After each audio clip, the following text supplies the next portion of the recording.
Yeah, good evening from Asaba, the capital city of Delta State, Nigeria. From wherever you've joined us, I welcome you all to the third edition of the Jacksonized Professional Development Seminar Series, JPDS in short.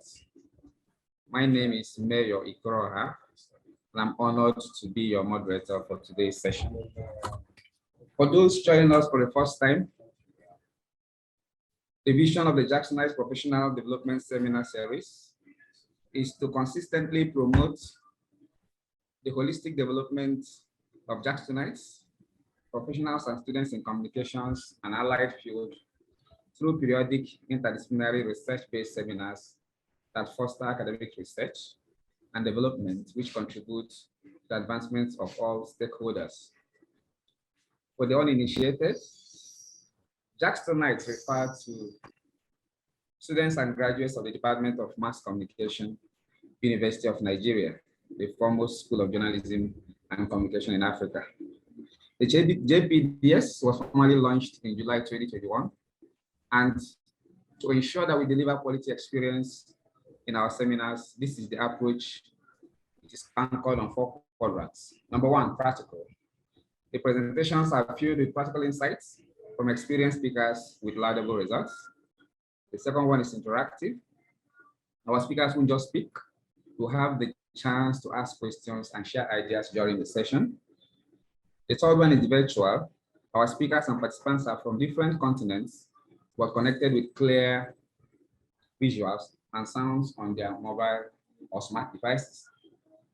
Number 4 is free. Our commitment to facilitating the sharing of knowledge that helps develop our society is why we have made the participation free of charge. For today's seminar, the title is Better Media Enterprise Management and Performance. Now, media management has been evolving with the advent of new media technology, from printing press to radio, TV to internet. Many profitable and influential media organizations fizzled out due to their inability to adapt their management to the reality of changing media. In this seminar, you will not only learn how to build a more profitable media enterprise, but learn what media enterprise, why media enterprises fail, and how to run a profitable one in Nigeria. We'll also have a better understanding of why media enterprises fail in Nigeria, get tips and strategies for running a successful media enterprise in Nigeria, get insight from successful and failed media enterprises through case studies, and be part of a robust learning community. Before I introduce our distinguished facilitator, I wish to acknowledge and appreciate the driver and chairperson of the steering committee of JPDS, Professor Chinedu Mba. For some leads a global team across the world and interfaces with partners towards the actualization of the mission of this laudable initiative. She is a lecturer at Algonquin College, Orawa. Orawa is actually Orawa. I grew up calling the name Ottawa, but I learned it's Orawa in Ontario, Canada. Prof, we appreciate your efforts. Can you say hi and welcome our participants to today's seminar? Thank you so much, Mayor, and I'd like to welcome all the participants here and a few special guests we have that will be introduced later. This is going to be a robust session and we're all excited. Thanks for joining us. Over to you, Mayor. Okay, thank you, Prof. In the course of the seminar, Professor Mba will recognize some distinguished Jacksonites and other eminent guests who are part of the session. Now to the facilitator for today's session. The facilitator for today's event is Dr. Issa E. Mombo. Now, Dr. Memo is J77, that means he's the graduating class of 1977 from the Department of Mass Communication, University of Nigeria. He is the current Dean, Institute of Management at John Institute of Management and Technology, a private polytechnic in Isiwo, Ikorodu, Lagos, where he supervises the departments of business administration and mass communication.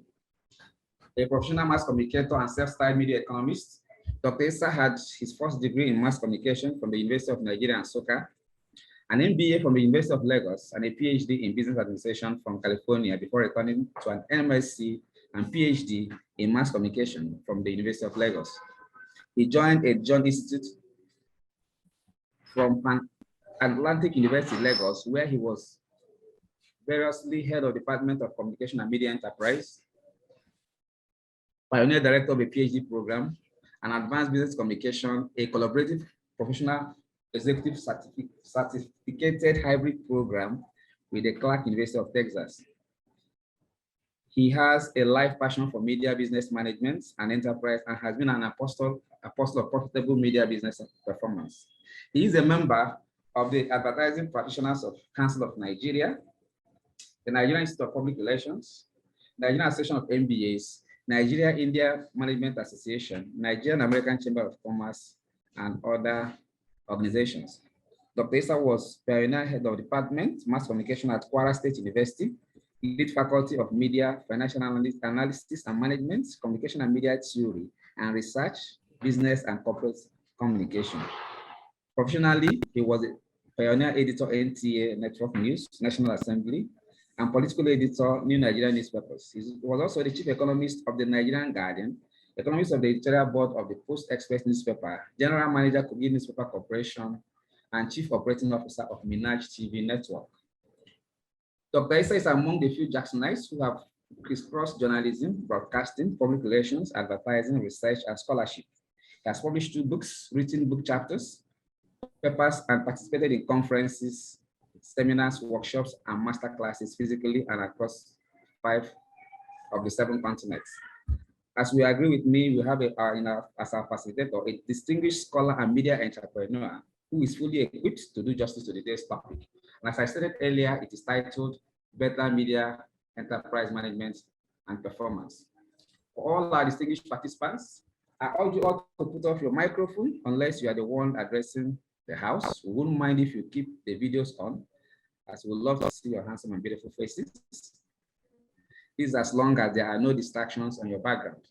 As usual, if you have a question, input or otherwise, or you need some attention when possible, then you can always use raise hand function to ensure that you have your say without having to interrupt the meeting and flow.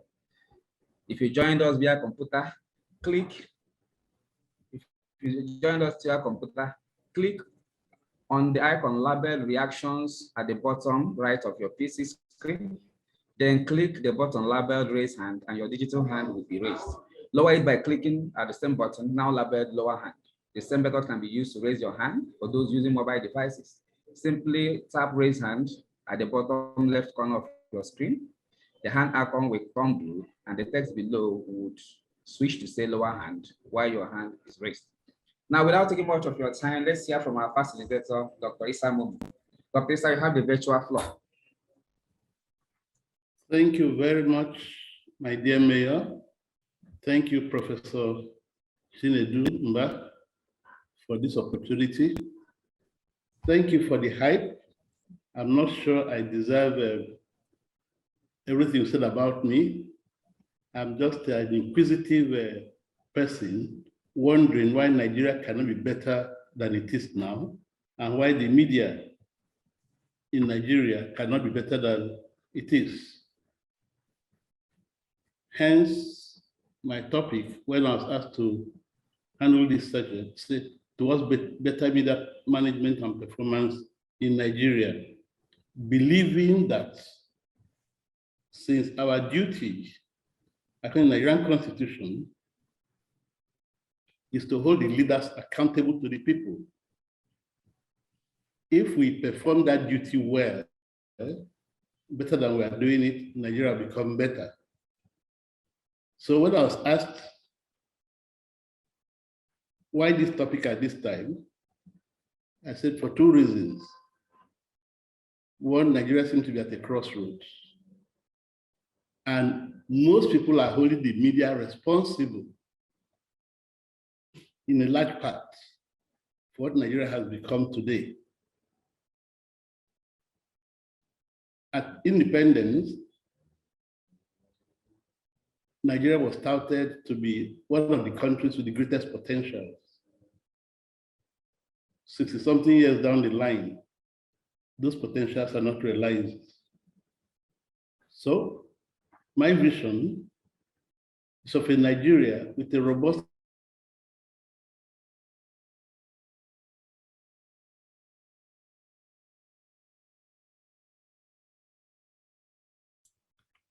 and up-to-date innovative and technical media glitch. systems. Do we? Your internet connection is not stable, okay.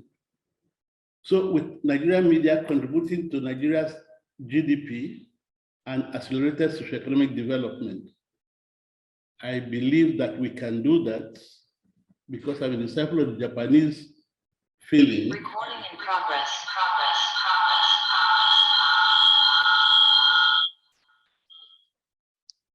I believe in the Japanese philosophy that we can always do better. I.e., we have not arrived at our best.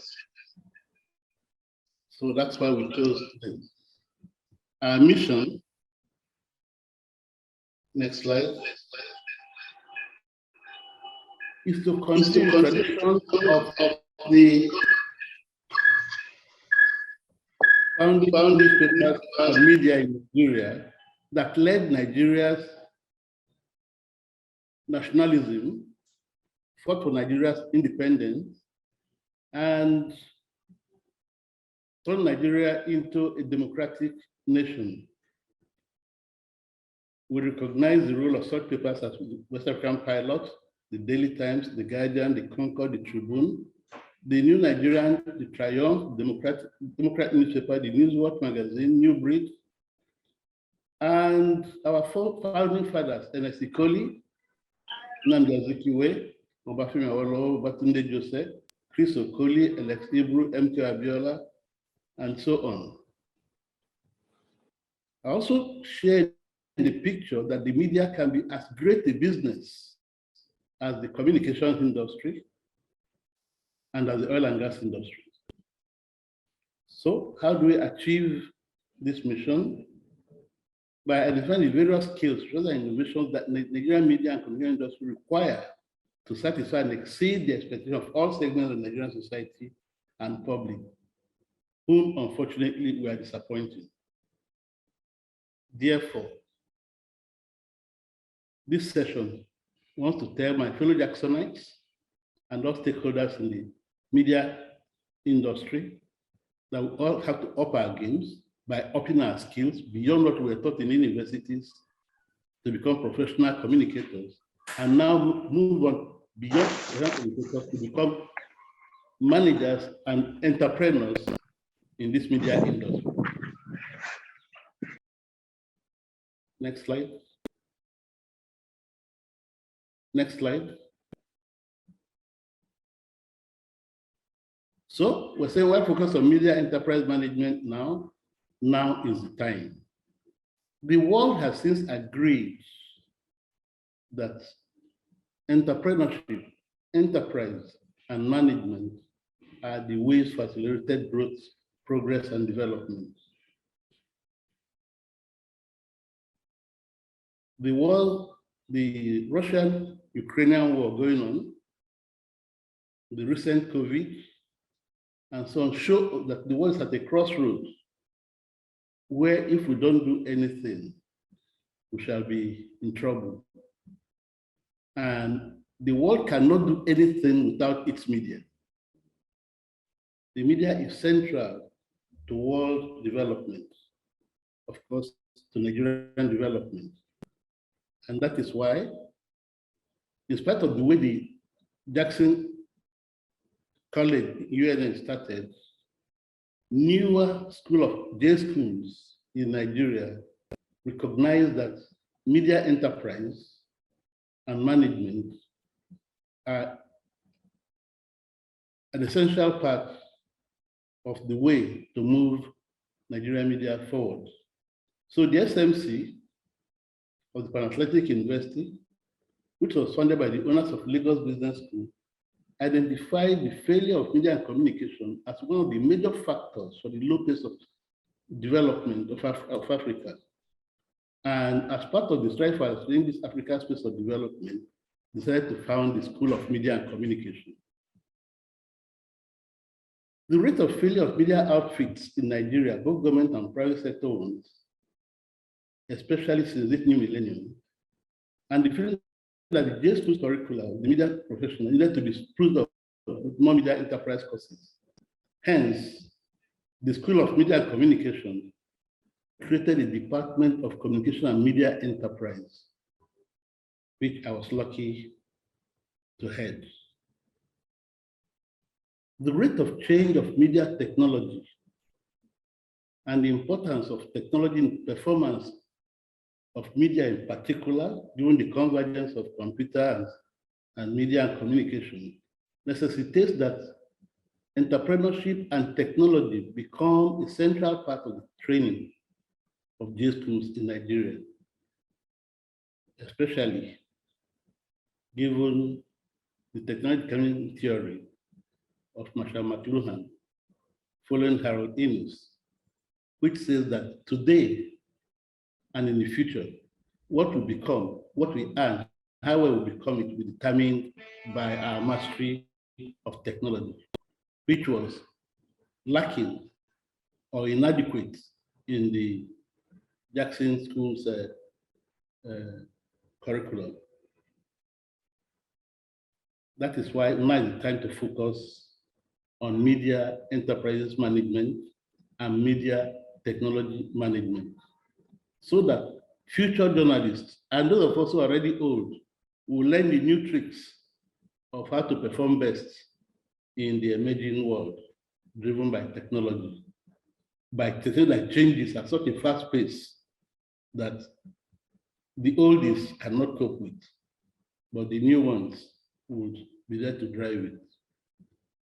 Otherwise, we'll move from technological determinism to technological disruption, technological disturbance, and hopefully we shall not end up with technological destruction dimensions of the new world. Next. So, what do participants from this session gain or take away from here? We will learn that having been masters of English and communication, we need to become masters in quantitative thinking, in numeracy, and for entrepreneurship, in practical marketing and salesmanship, beyond advertising and public relations, which we learn on mass communication. We will learn that we're better entrepreneurs, as my Guardian and Minaj experience taught me after my NTA and New Nigerian Israel experience. We have to be up in prospecting. Who are our customers? Who will be our future customers? Where will our future patronage flow from? So we must keep our eyes on the market and its growing and changes.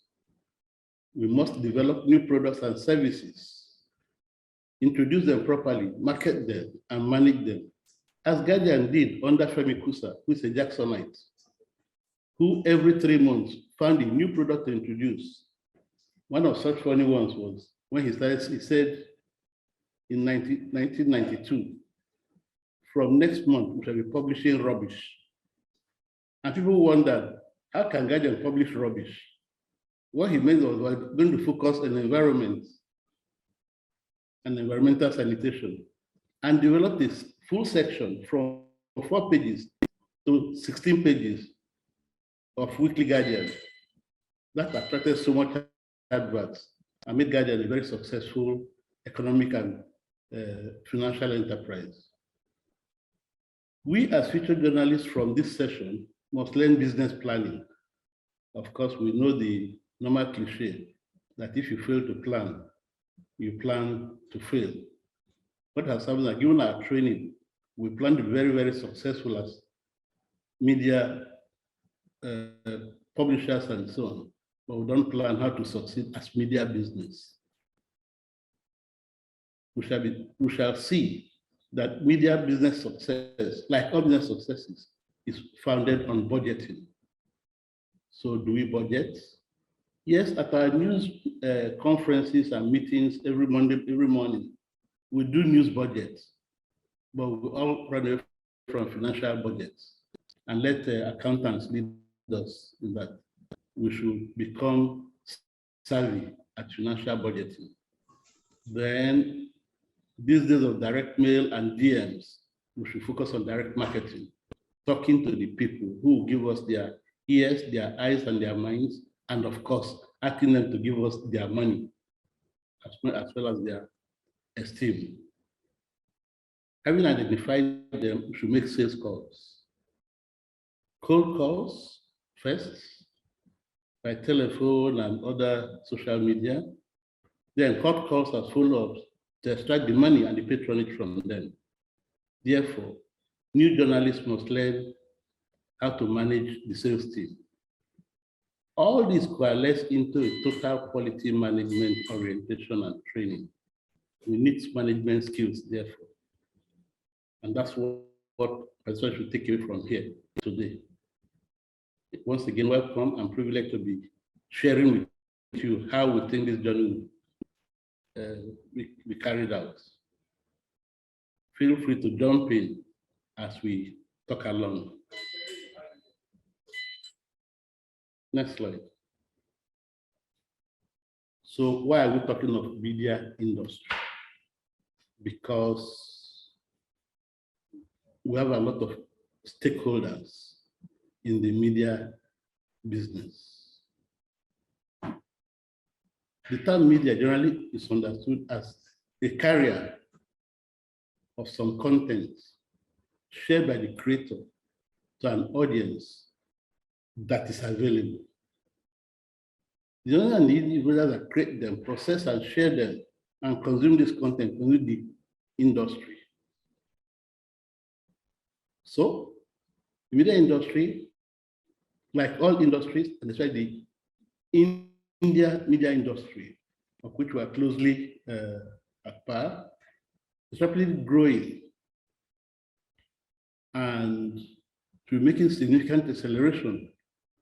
Otherwise, other sectors of the economy will leave us behind. We should be showcasing our elasticity to the world. For example, one of the best ways Nigeria got known in the past 20 years was the Nollywood. That's a part of the media industry. And the way it took the world by storm shows that we can have that kind of phase of growth, backed by rising consumer demand and improving revenue. One of the greatest employers of our youth now is the Nollywood industry, acting, comedy, and so on. The industry is growing very, very fast due to digitization and the internet, especially since 2011. The internet has turned out now to be the major medium of entertainment, social communication, mass mobilization, sensitization, education, enlightenment, and communities building. So, media practitioners, us, must master the internet, and that will be the dominant players in the internet. We should grow like our Indian counterparts at about 13.5% from 2019 to 2024. And the Indian media industry is estimated to contribute $43.93 billion to the Indian economy by 2024. Nigeria should aspire to their part. And the path to do that is through the internet. Because by July 2 years ago, 2019, there were 122.7 million active internet users in Nigeria's 200 million population. Mobile phones are the major means by which we access the web. Most of the internet users are young, educated, and urban. Nigeria's population is said to be about 60% youth, but the internet population is about 80% of the youth. And these are the people who are yuppies and yummies with the new monies in their pockets and are ready to spend to consume information, entertainment, and social togetherness. Around 24 million Nigerians are active on social media by January 2019, comprising 12% of the population. WhatsApp is used currently in Nigeria by 85% of social media users.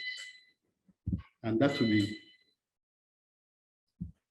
more than 150% of Nigerians, because you won't believe it, even in rural areas where Android is now popular, people follow Facebook and WhatsApp and not other things.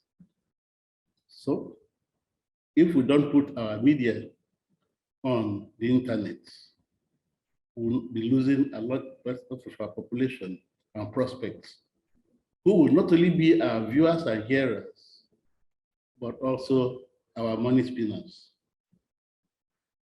Since the industry is growing at such an alarming rate, it becomes difficult in Nigeria for the players to keep up with the changing expectations of the users. Hence the need of this preaching for us to learn new techniques and tricks. Next. Next. So, what are the current drivers of the Nigerian media industry? We know that pre-colonial journalism training curricula, especially the British, American, and Commonwealth day schools, who set up and practice mass communication in the colonies, and we are active in the era of nationalism and struggle for independence. They gave us the first set of trained journalists, like UNN. The Jacksons, after whom the UNN school was named after, practiced journalism in Lagos generally, in Lagos particularly, in Nigeria generally. And they were trained abroad. And so when Jackson came up, it also adopted the colonial curriculum, or yes, the colonial curriculum, and especially as modified by Americans. So journalism training and general orientation was largely foreign. The University of Lagos, which took over from Jackson, adopted that, but focused on the theories. The University of Ibadan focused on performing arts. Maiduguri, Jos, BUK, Benin, etc. found that Nigerians were masters of English, and so good communicators. And so every university that has come up since then, and even polytechnics, have had like departments of mass communication. Their curriculum, however,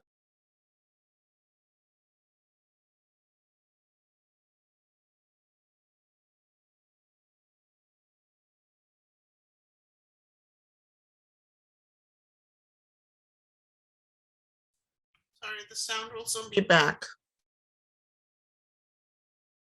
So, Dr. Isa, we can't hear you. I think you muted yourself.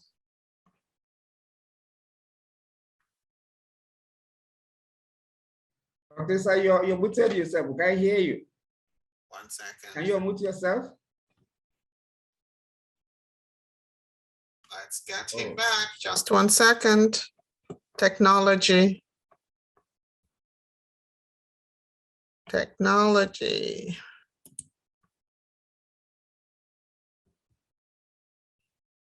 Dr. Isa?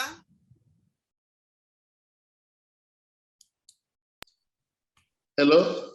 Hello? Yeah, we can hear you now. Okay. Okay. So I said, what will drive the current Nigerian media industry are new products and services, which we must learn and introduce. We can't introduce them unless we have the skills and the knowledge, hence this session. Next slide. Next. We need new products.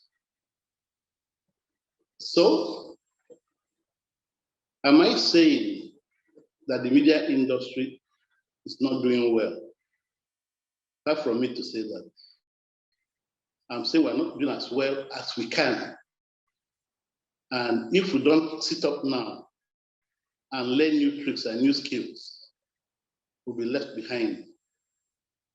Because what was good for Nigeria in 1961 when the Jackson Department of Mass Communication was set up in UNN is no longer adequate for us. That department was set up on the initiative of Dr. Nnamdi Azikiwe, a foremost nationalist and leader, the dawn of West African journalism, who recognized that the absence of graduate journalists in Africa was bad for Africa. So he set up the department, and in 4 years, they graduated the first 4 students who became the first 4 graduate trained journalists in Nigeria. They are pioneer students and first in sub-Saharan Africa. As I said, other schools followed on and produced. Even though the war interrupted the UNN program, UNILAG took over and other schools have benefited from that outdated, inadequate Jackson curriculum. Hence, I'm calling for a change, because we cannot perform better than what we know, what we're trained with. Fortunately, new people are being trained better. And so we can see that the media industry of the early 60s, 70s, 80s, 90s, up to 20, that were made by Jacksonites, has changed. And so new journalists from new schools are the leaders, as we will see when we review the current media scene. Next slide. Next slide.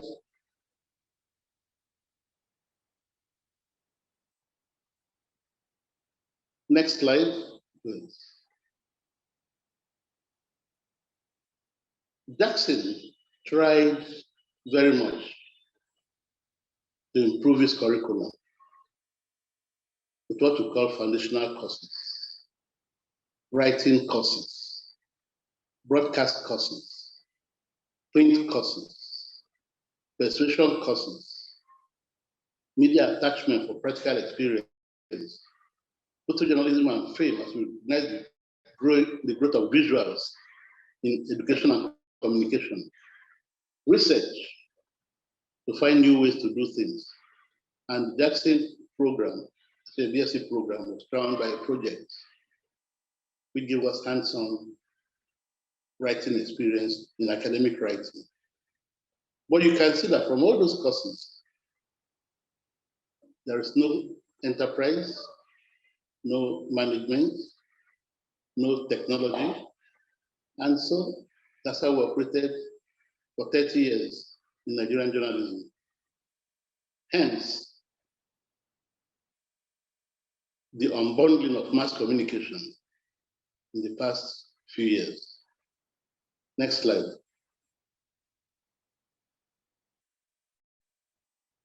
Recognizing the weaknesses of his BSc program, without technology, without enterprise, without management, Jackson introduced an MA in mass communication. But this was also to enable advancement in chosen areas of specialization beyond the BA. No new areas came up. It again went ahead to do a PhD in mass communication, which was structured to enhance access to the broad issues present in the study of mass communication, i.e. writing courses, made us better writers, made us better broadcasters, made us better newspaper and magazine people, and made us more persuasive in our columns and so on. But it didn't teach us how to be good business people. So that left very little room for technology, for entrepreneurship, and management. Hence, the unbundling that now is now being canvassed, has now been introduced, should have looked at these 3 major areas: technology, entrepreneurship, and management. Next slide.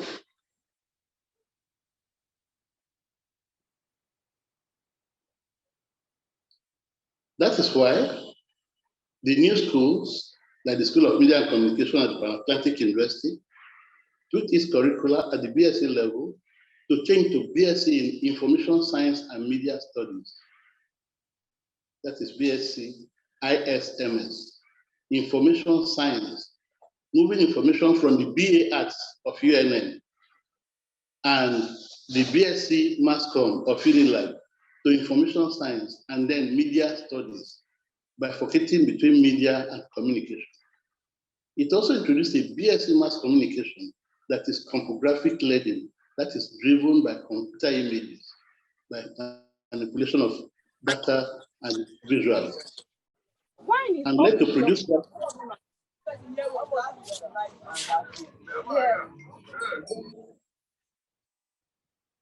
produce writers and visualizers and designers for the technology-dominated media age, thus correcting the shortcomings of the UNILAG and UNN programs. At the MSc level, the SMC divided its curriculum into 3 streams. 1, writing, which is required by all aspects of the media. 2, marketing, which is the foundation of success for business studies, business success, and communication and media enterprise, which teaches that you should work as if you own the business, in line with the theories of organizational development, which says that you are successful as the organization that you work with. UNILAG had emphasized broadcast and electronic communication, rather and coming for development, as against the adversarial journalism, which UNN, founded by Zik, a nationalist, emphasized. So, from UNILAG point of view, media practice need not be anti-government. Instead, it should support development. And it can do this by theory and research. So that's how this industry has grown. The University of Ibadan came and said, no, we are a culture and arts-oriented society. So we should be great in performing arts and theater arts. You can see the growth pattern. Next slide.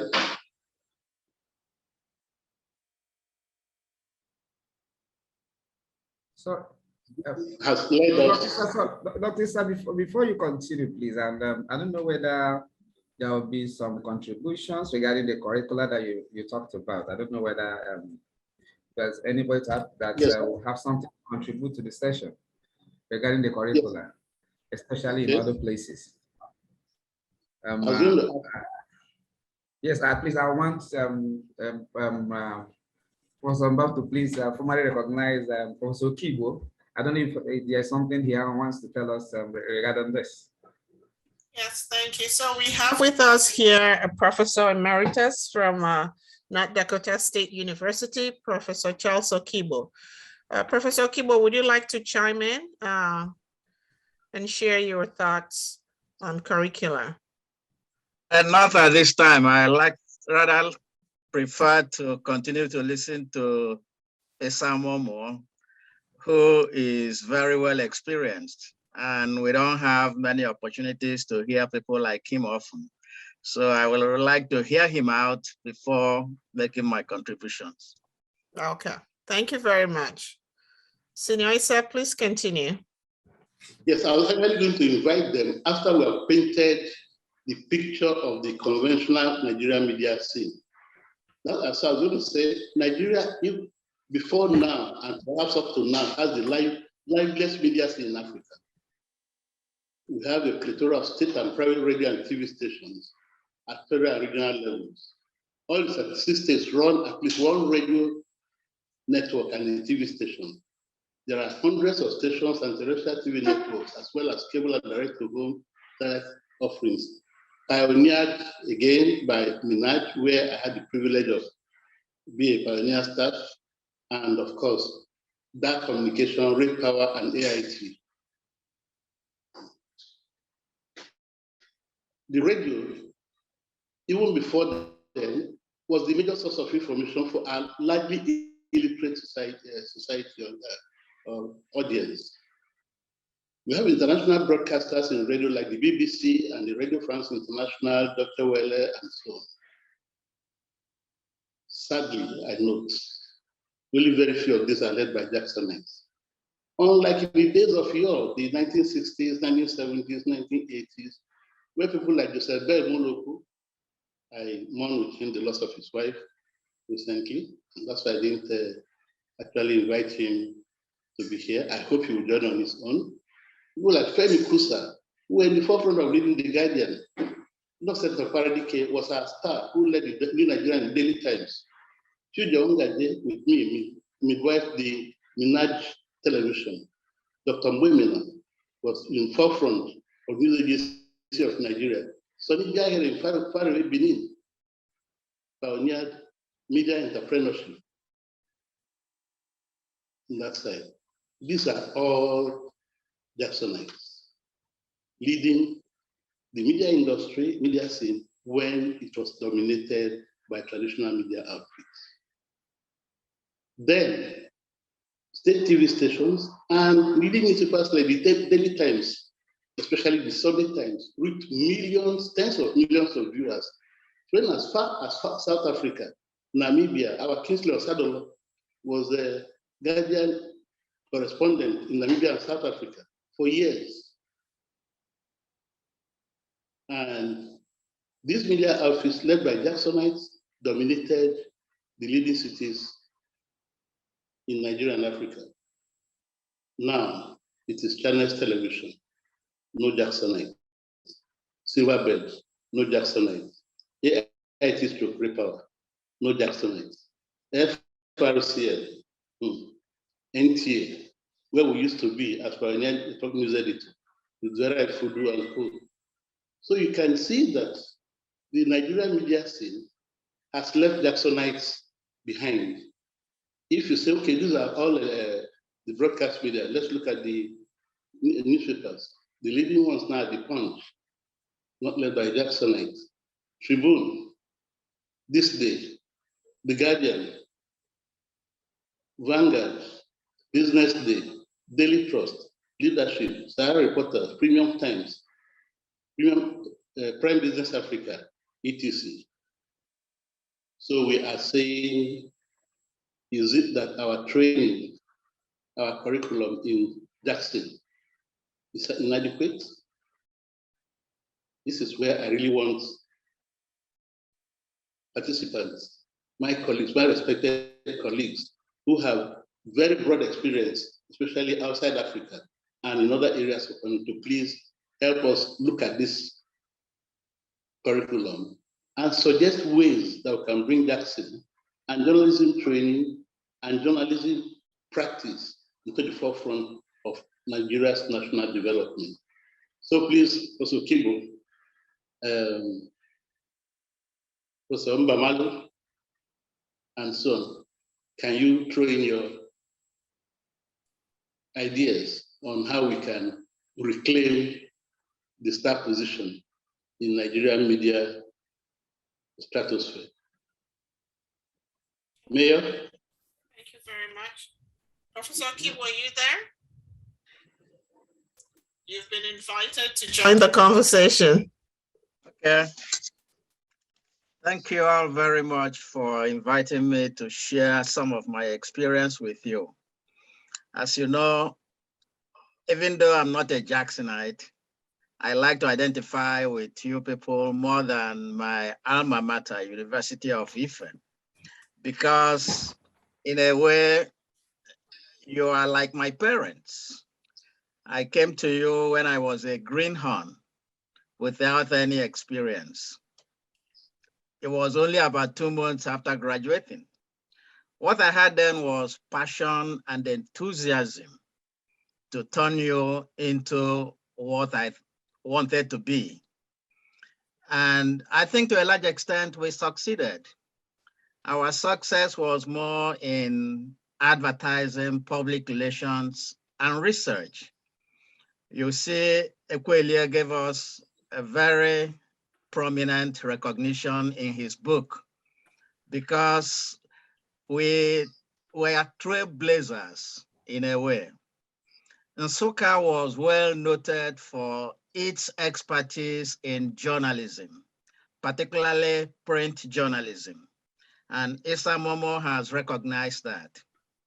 But we weren't very good in advertising and public relations. After I came, we became very good in those two areas. And it has continued up to now. And so, Issa, I think we should recognize our successes in advertising and public relations. There are many people in different areas, not just Emeka Opara in Dubai, and many of you there in Lagos. There are many of you who have done very well in advertising and public relations. But I completely agree with Issa that UNN seems to be not doing so well as we used to. And we can attribute it to the new emphasis in social media, which seems to be an urban phenomenon. People in Lagos, Abuja, or Port Harcourt seem to be better in using social media than people in the rural areas like Oka and Soka. And therefore, we are disfavored. We are not favored by the new developments. But I like what Issa is doing today, because if you are sick and don't know it, you don't even know you should go to a physician.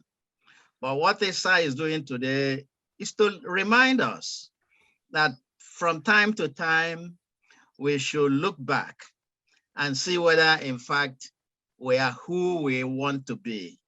And if we are not, what can we do about it?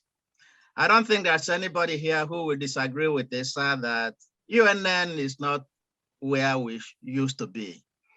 And the fault is not necessarily with us, but we have to know that we can do better.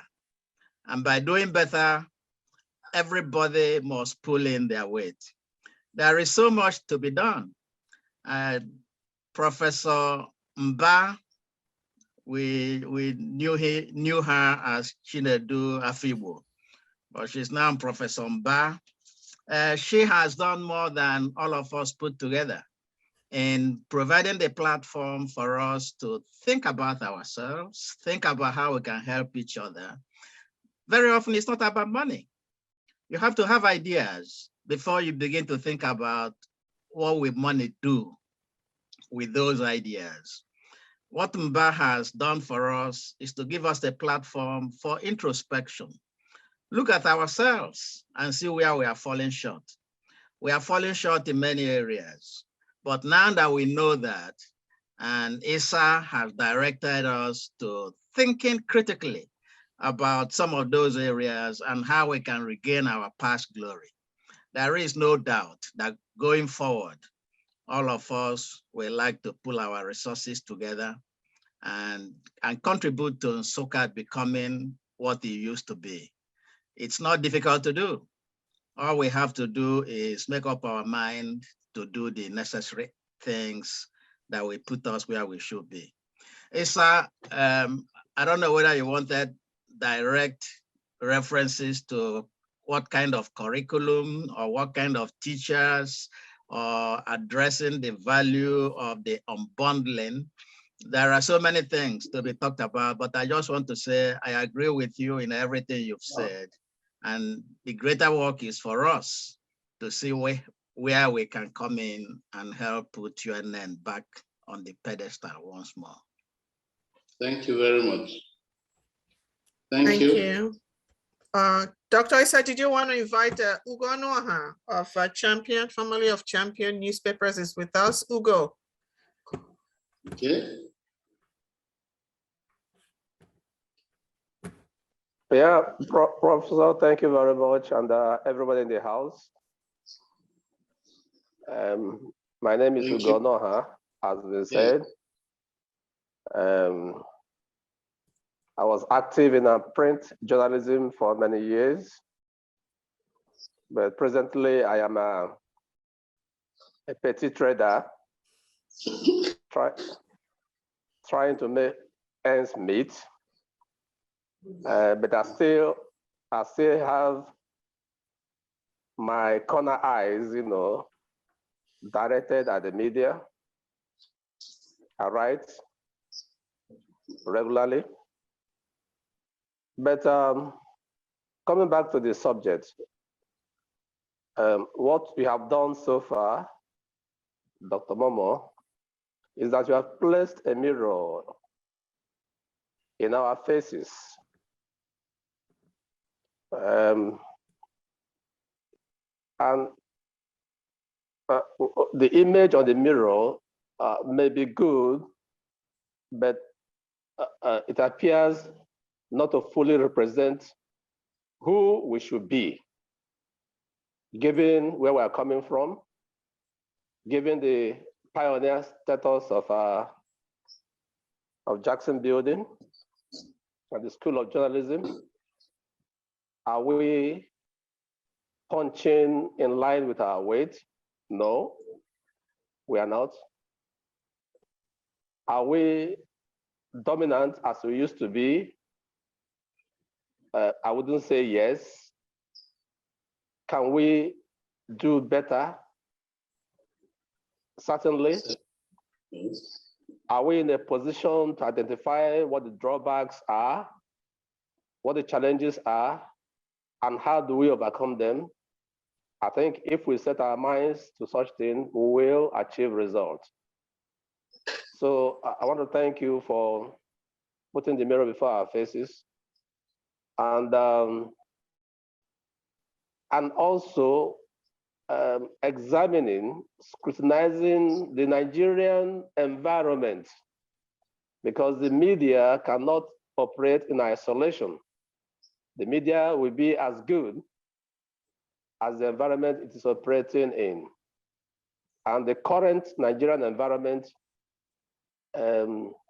is good, but I am not sure it is what it should be. I am reluctant to say that the environment is oppressive, so that I will not be misunderstood. But if you want to say the truth, the environment in Nigeria, not just for the media, all across board,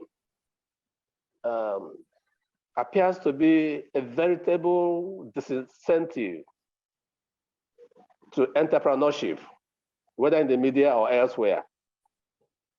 The environment is oppressive. It's not been helpful, and that also impacts on the quality and the success that we make of our whatever we set our hands to do. But the easiest thing to do is to look for who to blame, and that is not my style.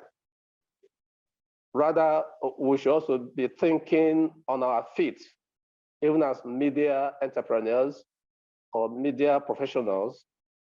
We should be thinking on our feet, how can we, even in the face of a discouraging, a stifling environment, how can we overcome it? What areas shall we take advantage of? This is the challenge before media professionals in the current environment. And I believe that I might need to come in much later by the time you have fully given us all your thoughts concerning media entrepreneurship in Nigeria today. Dr. Momo, thank you very much. So far, we are still all ears. Thank you very much, Ugo. And Dr. Momo, just one more person I'd like to invite, if he doesn't mind, Andrew Odioko of Index News Limited. Andrew, would you want to share your thoughts, if it's convenient for you? Andrew?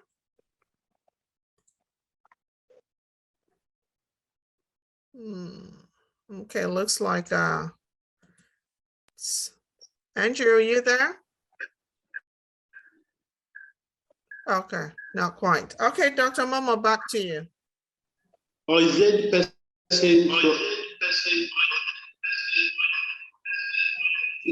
from You the need to turn off guardian's the other table? mic.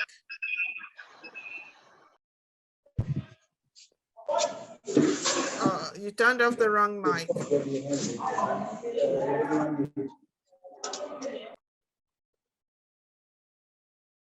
We can't hear you. Dr. Momo, you turned off the wrong mic.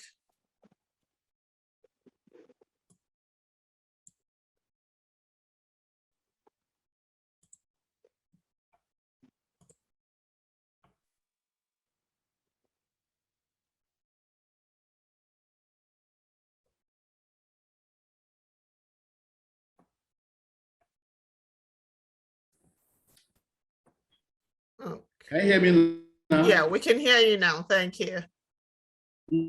So I was saying, if there's anybody from Guardian or Minaj, who would want to contribute, for example, say that I'm blaming UNN too much or giving too much credit to, to Jackson, any person. Otherwise, their own area where they can do more is the suggestions on how the way forward. So we'll go to the next slide if there's nobody.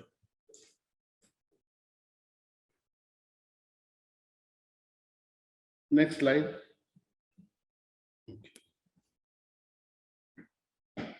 Just to say that I'm not lamenting the absence of Jacksonites in the leadership of the media industry. I'm lamenting the absence of media practitioners in leading Nigeria out of the deplorable state that Ugo lamented. I believe that if the media were more up and doing, we will be in the leadership position and we can lift Nigeria out of this morass. When the Guardian started, it did not target the lowest common multiple of the audience. Instead, it used what we call the HCF formula, the highest common factor, because its aim was to elevate Nigerians to read better. Hence, the Guardian started reading like literature, introducing science, and so on. So I think that this is what the media in Nigeria can do if we correctly read the current media landscape. And what the current media landscape is showing us, as Professor Okiwo and Ugo identified, we are moving from the days of reading media to the days of visual media. All radio, television, print have moved online because that is where the reading public or the patronage is. Therefore, the need for a technology-driven day school curriculum and practice, which is really what we thought the Unbundled Mass Communication program will address. To me, what I've seen so far, of course, having come down from the university teaching mass comm in the university to teaching at the Polytechnic, which is more mass-oriented. I don't think the Unbundled program, which we are trying to adopt at the Polytechnic level also, will address that. Even though polytechnics are more technical and technologically driven than the universities. And I think that Nigeria should move like Britain and the US to a level where there is a merging of polytechnic level and universities. Like we know that nearly all the good universities in Europe started as polytechnics, but after a few years, moved on to become universities. And having become universities, there is still room for the polytechnics. But the polytechnics are also now university institutions.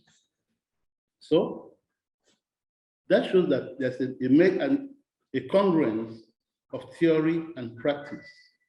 And that is really what we should be doing. We should be building more technical mass audience that will, yes, go to the social media, but also develop or carry on their reading habits. So is that what we're going to see in the new Unbundled program? That is, will this new program bring us better media practitioners, not just media professionals, but media entrepreneurs and media leaders. Next slide. Next slide.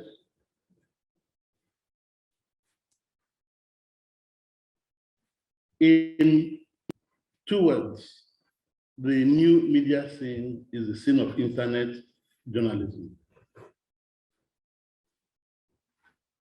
So the skills required to succeed are internet skills. Of course, without denigrating journalism skills. That's why we say the era is internet journalism, a merging of the internet and journalism. The internet, that's because in the emerging world, 80% of the population and 80% of world activities will take place in the virtual space, not just on the physical space. Of course, the virtual space will reflect the physical space that we live in. So if we must become leaders of the new world, we must then become leaders on the net. That's my thesis. Next slide.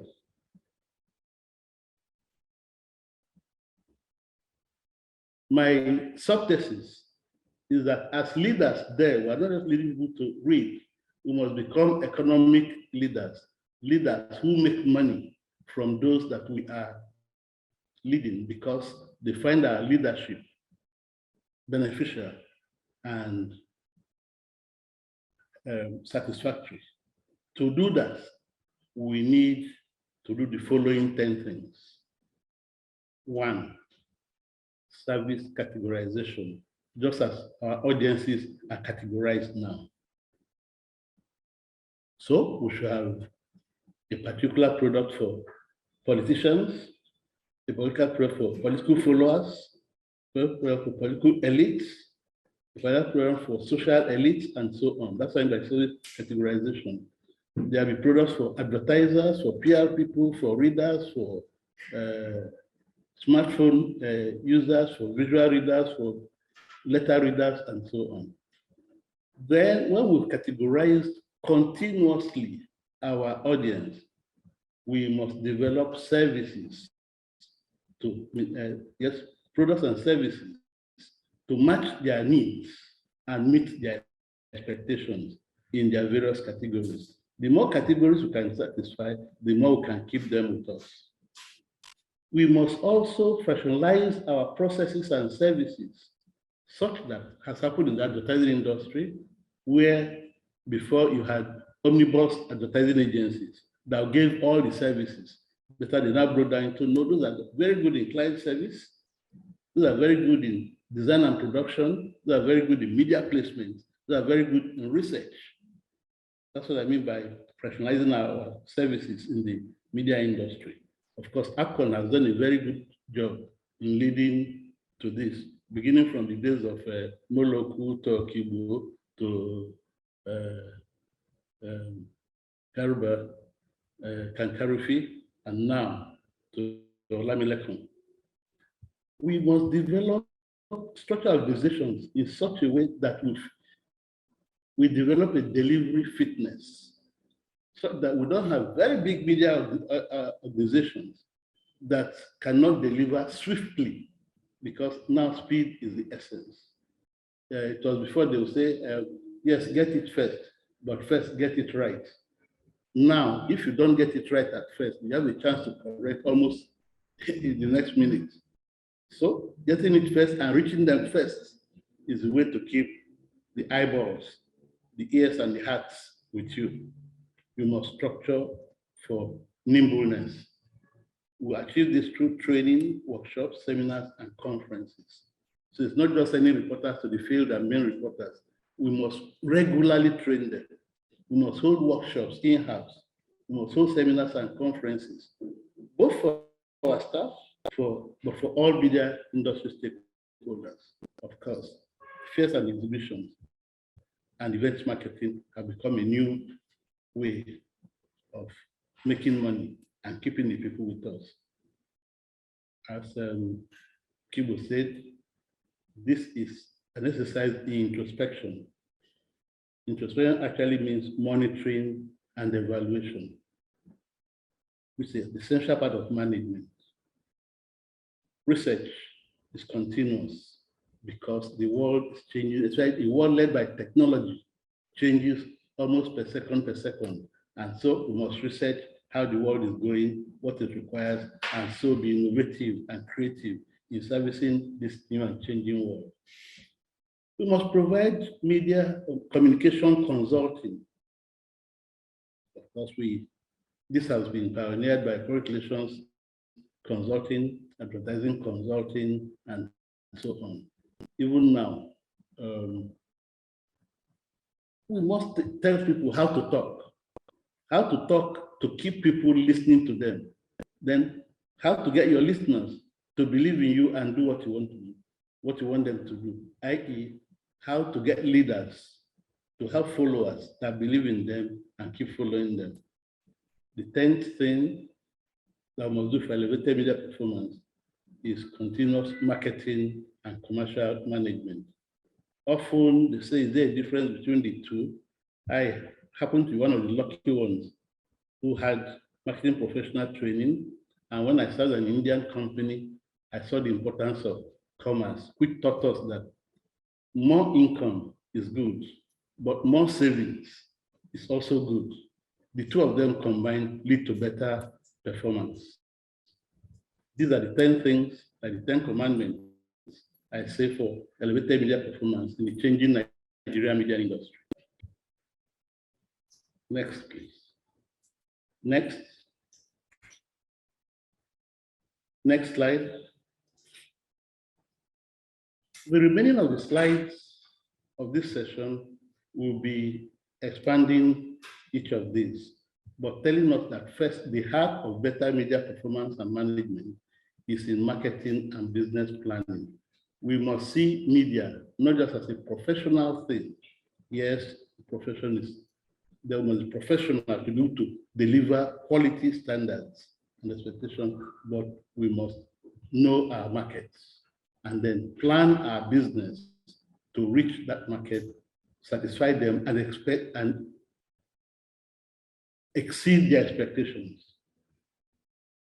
So the primary goal and benefit to be sought by media entrepreneurs in the emerging Nigeria will be media and communication performance optimization.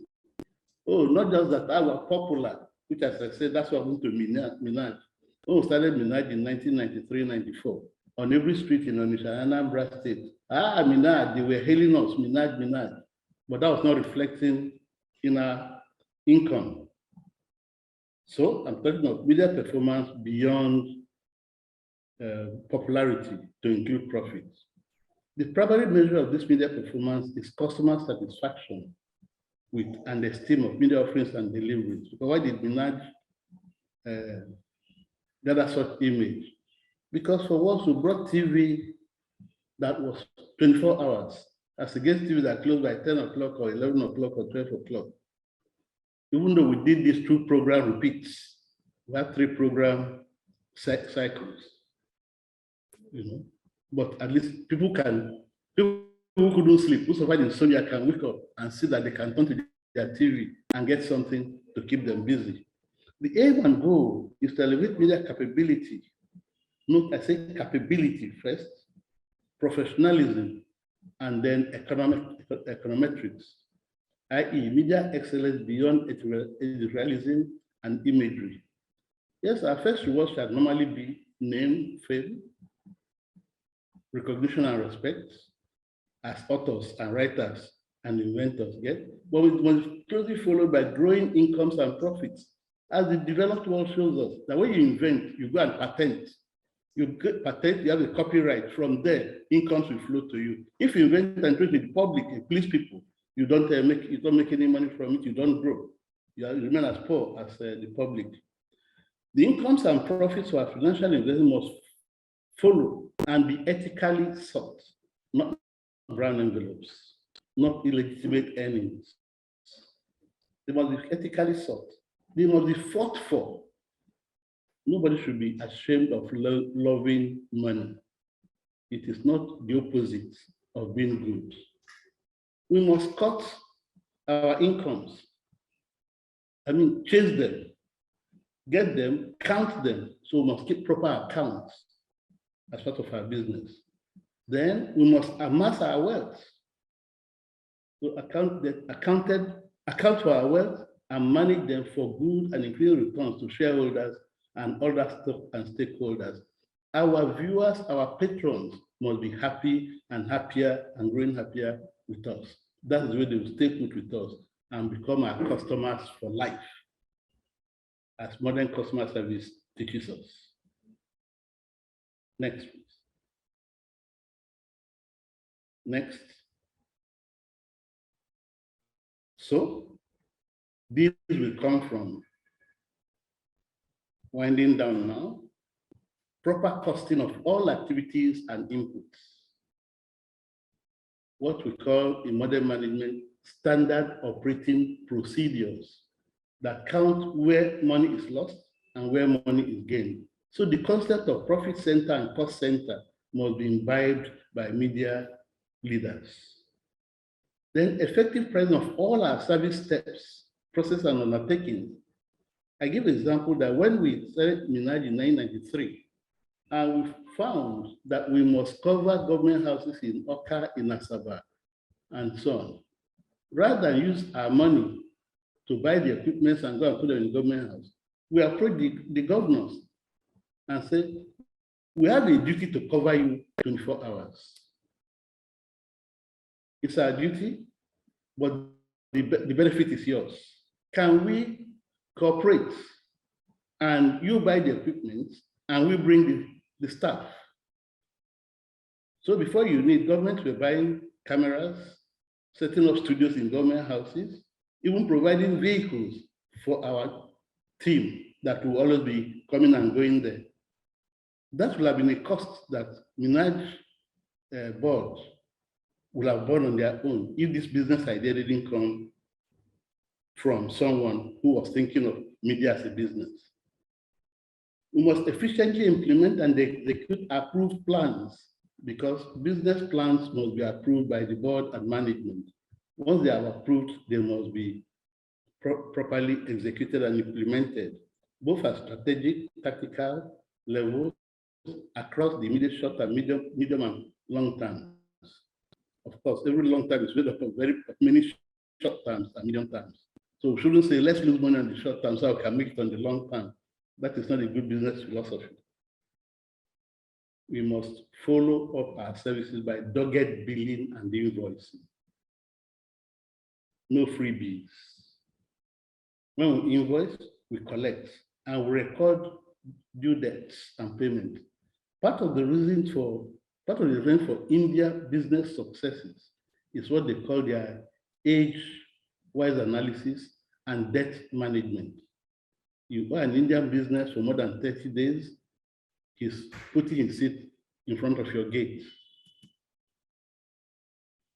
An Indian business is owing you, they are not in a hurry to pay you. They hurry more to collect money than to pay. My Indian general manager in Balapod Glass told me that, you are purchasing manager, commercial manager, please don't be worrying me to pay this with their debts are overdue. If they are not worrying us, let's use the money for something else. But I was looking at reputation. I said, no, let's do a good image. I said, poverty does not engender a good image. Cash at hand engenders a good image. It reminded me those pictures of those days of two people who were two shop owners. One said, I sold on credit, and he was very, very lean. The other one sells in cash and was robust and had a big tummy like me. We must have regular and frequent reconciliations, balancing and auditing of services, products, processes, offerings, and deliveries. The age where advertising agencies took media money and used it to invest into other businesses, leave fat on it, and then pay the media as if they are doing them a favor instead of paying for services given and enjoyed, should be over. The media and the agencies must be partners that watch cash flow and fund flow, not just patronage and income. Next. Next. Next, please.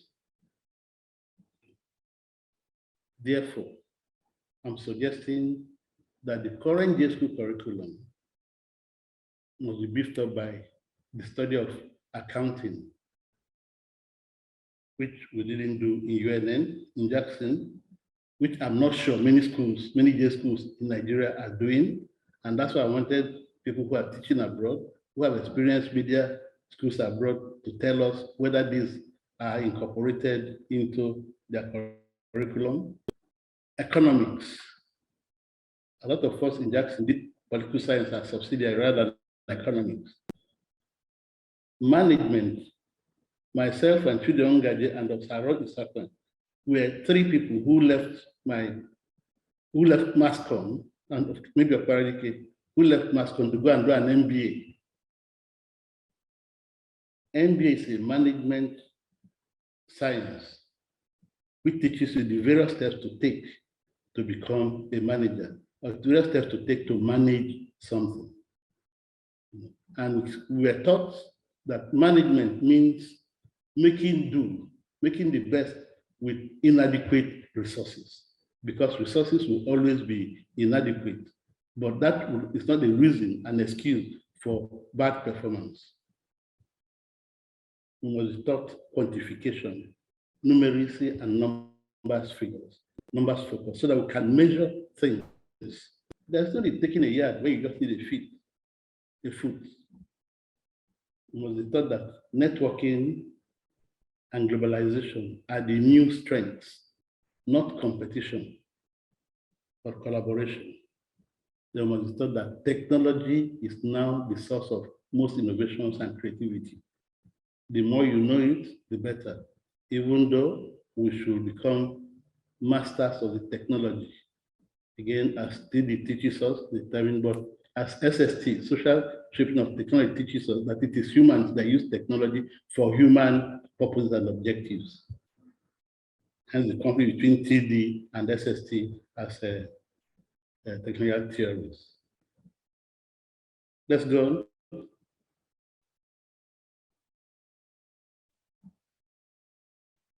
Other areas that should be added to current J school training are human resources. A lot of senior journalists are bad human managers. In fact, it is said that traditional journalism managed men by fright and threat rather by motivation. Because we need more education.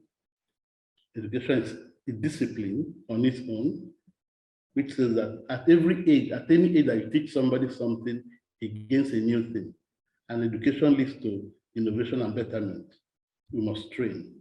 We must engage in research and development.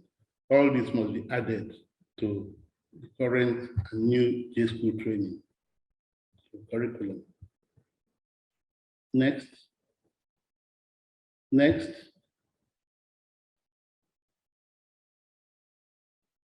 So the new media curriculum, management and performance, should focus on services, products, processes, and offerings to our markets. Note I said to our market, not to the public. The former media training, J school training, made us beholden to the public. I'm saying, as Pierre taught us, that the public must be fractionalized to say this is market, this is public. So we're not servicing all publics. When we categorize them, we then know who to service and who not to service. We should put 80% or 20% of our effort where 80% of our resources come from. Our marketing and business plans should be quantified in terms of numbers, not descriptions. Even our demographics should be numbers. In terms of size, not just size in terms of number and population, but estimated turnover. That is the net worth of that population that we want to service. Then, of course, expected income, which to me is the foundation of all budgeting, because that determines how much you should spend to earn what you're going to earn, and how much what you earn will result in profits. Then what margins are we driving at? A lot of times you find that you undertake operations with little or no margins, and then must emphasize profits. Even the good book tells us, what does it profit a man? Profit is something to be striven for at all times. This should be the core of the new curriculum for media business and project management training programs, to inculcate quantitative management and performance management skills and habits. Not, I say habits, into media and content practice and professionalism. Not just by Jackson, not just by Jacksonites, but by all media industry practitioners and stakeholders. So we must become managers, not just media professionals. Next. Next. We would have to develop new routine working tools for better enterprise and performance. Every practitioner should develop and construct both a qualitative and quantitative plan, from simple to elaborate, for every project, service, program, offering, product in the offering. Femi Kusa was a great, not just apostle, but a great enforcer of this. This idea that you have brought, show me how to make money at every stage. And he focused on shooting down your estimates, your projections, by pointing to you what could go wrong. And as Parkinson tells us, this only can go wrong, to go wrong even at the last minute. So by the time he makes it a profitable venture on paper, he then gives you an approval with very little seed money to take off. The routine for new media managers must include a review and audit. Qualitative first, quantitative, and marketing. This shall become essential for emerging media and communication executives of this post-better media performance workshop, hopefully from today, because the aim is to turn our brains to think, how do I become a better business person? In my belief that all of life is business, living is business. I tell my students and my children and my family, my close people, that every day you must do your income statement and do your balance sheet. What came in today, what went out today, and you must have a carryover, profit, a surplus that you carry over to tomorrow. Otherwise, you are starting tomorrow in deficit. Go on. Next. Next. So because traditional JSCO commission curriculum of the 1970s and so on produced basic, excellent professional journalists like us, permit us to crow that we were that good, but it didn't make us entrepreneurs or managers. This became very obvious to me, even when we were in UNM. That yes, the way you're teaching me reporting, writing, persuasion, and political science, and so on, I'm going to be a very good journalist, but who will pay my salaries? So I was so surprised when a few years after leaving Jackson, we found that journalists were being owed salaries. And those who were owing us, yes, we had our editors, but the finance man was more powerful than our editors. Conventional newer JSCO graduates, like the School of Media and Communication, produce better professionals, specialists with little management and entrepreneurship content. So they improved, but they were not enough.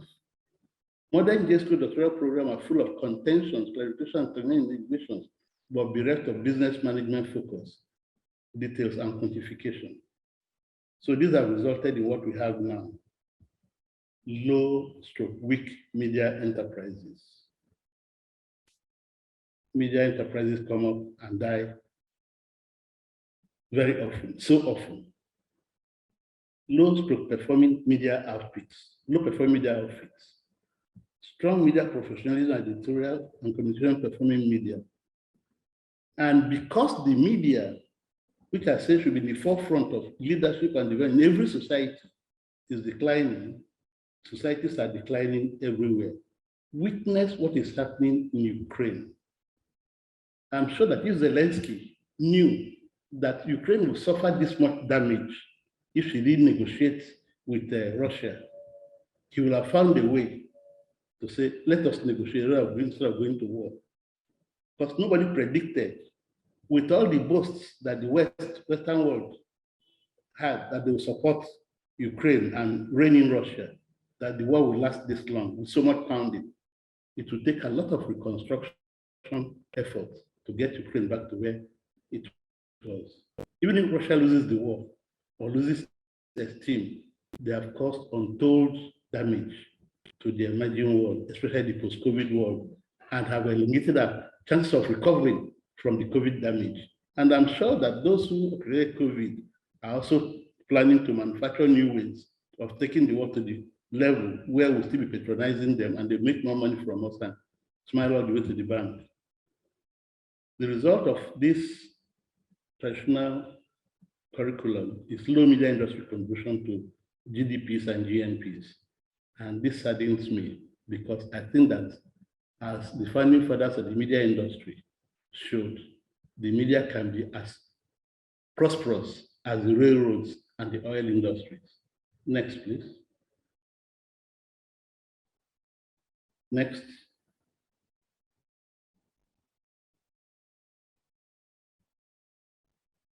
So Nigerian media practice, politics, and partisanship.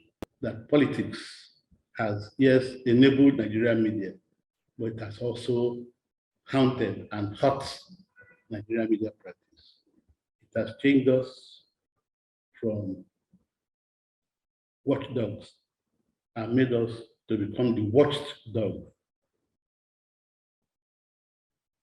But we need to change ourselves from this because journalism is still one of the bastions of democracy in Nigeria. There can be no good democracy without a viable public relations industry, a viable advertising industry, very great marketing, and participation means having a voice without having to pay for it. The media in future should represent every voice and given to everyone in society, where, of course, the majority will have their way, of course, but the minority will have their says because they have organs representing them. Next, please. Next.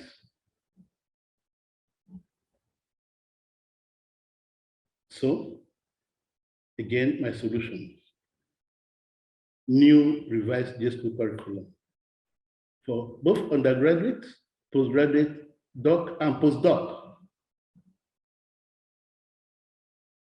We should get to a stage where we have not just a PhD in journalism, but a doctorate in journalism, like we have DBA, Doctor of Business Administration, DLIT, and so on. So education, curriculum should go take journalism to that level. Of course, it should deepen and go down to where we have continuing education by and beyond the walls of J schools. When we left school, we should keep being trained. There should also be continuous education before the J schools, mean that journalism, like literature, or be shown as literature, to be trained at secondary level and even at primary level. In fact, all language courses should be precursors to journalism and should be linked to it in our psyche. Then media literacy for the entire society. The society should understand that media images are not the real images, that there's a difference between what the media tells you and what the actual society is. Should this be so? I don't know. It's like the difference between the mirrored image and the real image. The dimensions are different. There should be a media professional reorientation masterclass periodically as a follow-up to this. There must be senior media practitioners workshops routinely. Then there must be media management workshops and seminars to take us from media professionalism to media management and entrepreneurship. And finally, there must be media business management schools. The LBS is a good example. Other business schools and management schools should come up and they should specialize on media management. Thank you very much. I think another one. Next. Thank you very much. Thank you, Dr. Issa, for that wonderful presentation. That was well presented. And thank you for delivering for us. We knew you were going to deliver, and you did a lot of justice to that. Thank you so much. I think now we're going to look at questions, comments and contributions or questions. Especially from those who have had experience of the media in Guardian, in Minad, in the new citizen journalism, in the new internet journalism, and so on. Because as it is, you can still see I'm still more of the old school, right? So the new school should give us new ideas. I'll have my pen and paper ready to take on new ideas. Thank you very much. Okay, so if there are contributions, questions, you can unmute yourself and then go on. Okay, Dr. Chidebere and Nwachukwu to offer some thoughts, and then we'll cycle back to Professor Okibo and Ugo. Chidebere. Yes, Prof. Okay. You want to share your thoughts on the thesis of his presentation? First, I'm sorry I had to join very late. I was actually distracted in the office. I didn't know when. It was already 4 p.m. and past 4. Unfortunately, I did not listen to our speaker from the very beginning, but okay. I did hear Professor Kibo's comments. And I want to add to what Prof said earlier, that we are not where we ought to be, because I joined the faculty in 2012. And each day I keep comparing our products now with the caliber of persons that Jackson Building produced in the past. It still baffles me how one class could have produced people like Mr. Gono, Hachido Wakama, Mike Asukwo, and so many other great Jacksonites that came from that one class. And I look at my own class of 2012, and there is only one journalist among us up to this very moment. The rest have gone elsewhere. Mm-hmm. And I know that there is renewed interest among the faculty to get back to the past and see how we can rekindle that passion that we had among Jacksonites in previous years. We have a group of young people who are no longer interested in seeing OP as the boundary beyond which they can never move. And so we have reasons to hope that our tomorrow is going to be better than our today, and that if we leverage on all the opportunities available to us now, that we will surely do greater things in the future. And we know that the greatest thing happening to us at the moment is this renewed collaboration between town and gown. I know that for many years, we've not had this collaboration with Jacksonites who are very active in media industries. But today, because of the social media, we have greater interactions with our senior colleagues who are practicing one form of communication or the other.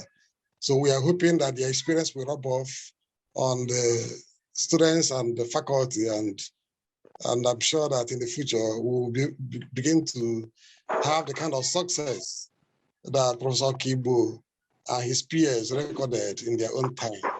I thank Dr. Issa Momo for what he has done today. We know that even in Nigeria, the media industry is hugely challenged. And part of the reason, from my own perspective, is also in the kind of curriculum that we run in different schools of journalism. We do know that we need to tweak our curriculum a little bit so that we can meet the challenges of the 21st century. If we do not do that, we know we will remain where we are today. And on a brighter note, I want to also say that we are beginning to have, young Jacksonites who are doing very well all over the world, winning awards. We have Linus Ona, we have Sylvester Orji. We have so many of them who are doing very well now. And I do not think, Professor Kibo keeps saying this from time to time. I do not see in soccer as actually a hindrance. It is not a hindrance any longer, especially in this internet age. We cannot, even if a university is cited in Obunike Cave, we cannot see it as being isolated from the rest of the world. Not in this modern age, when we have, ICTs at our fingertips. We cannot continue to see our location as a hindrance. People who are hardworking have opportunities to get in touch with scholars wherever they are in the world. So if we fail today, we have failed because we've chosen to fail. It's not because we are limited by distance or by our location. Once again, I want to thank our lecturer for today. Thank you. Thank you. Thank you. Thank you. Thank you, Chidebere. Do we have any questions from the participants before we invite some other person to speak? I can see that Mr. Odioko, are you able to offer your thoughts? You can unmute. Yes, thank you very much. I just want to thank you and the team for the series of facilitations you've been giving us. We are proud that we are Jacksonites. And I thank the lecturer today, Dr. Issa Momo. This has been a very revealing throwback to where we are coming from and where we want to go. But I just want to remark that because he said Jacksonites have seemingly taken a back seat in the scheme of things. Could it not be that in days of yore, the Jacksonites school was one of the few in Nigeria, but now there are so many. In fact, when I went to Suka in those days, there were just about 3 or 4 schools offering mass communication. But now, all across the country, you have schools of mass communication. So, and with these schools producing graduates year in, year out, you find that those who were prominent before, they now have to share the audience with the graduates from the new schools. That is one. Then I also observed that Dr. Issa Momo said, he said one thing which I noted, that when Minaj was operating from Asaba, Oka, they got the government to build studios for them from which they operated.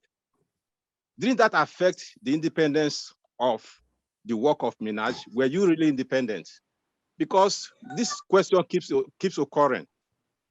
Up till now, you find corporate organizations assisting journalists to come to assignment, either by way of brown envelopes or other facilitation. And we keep on saying this is wrong.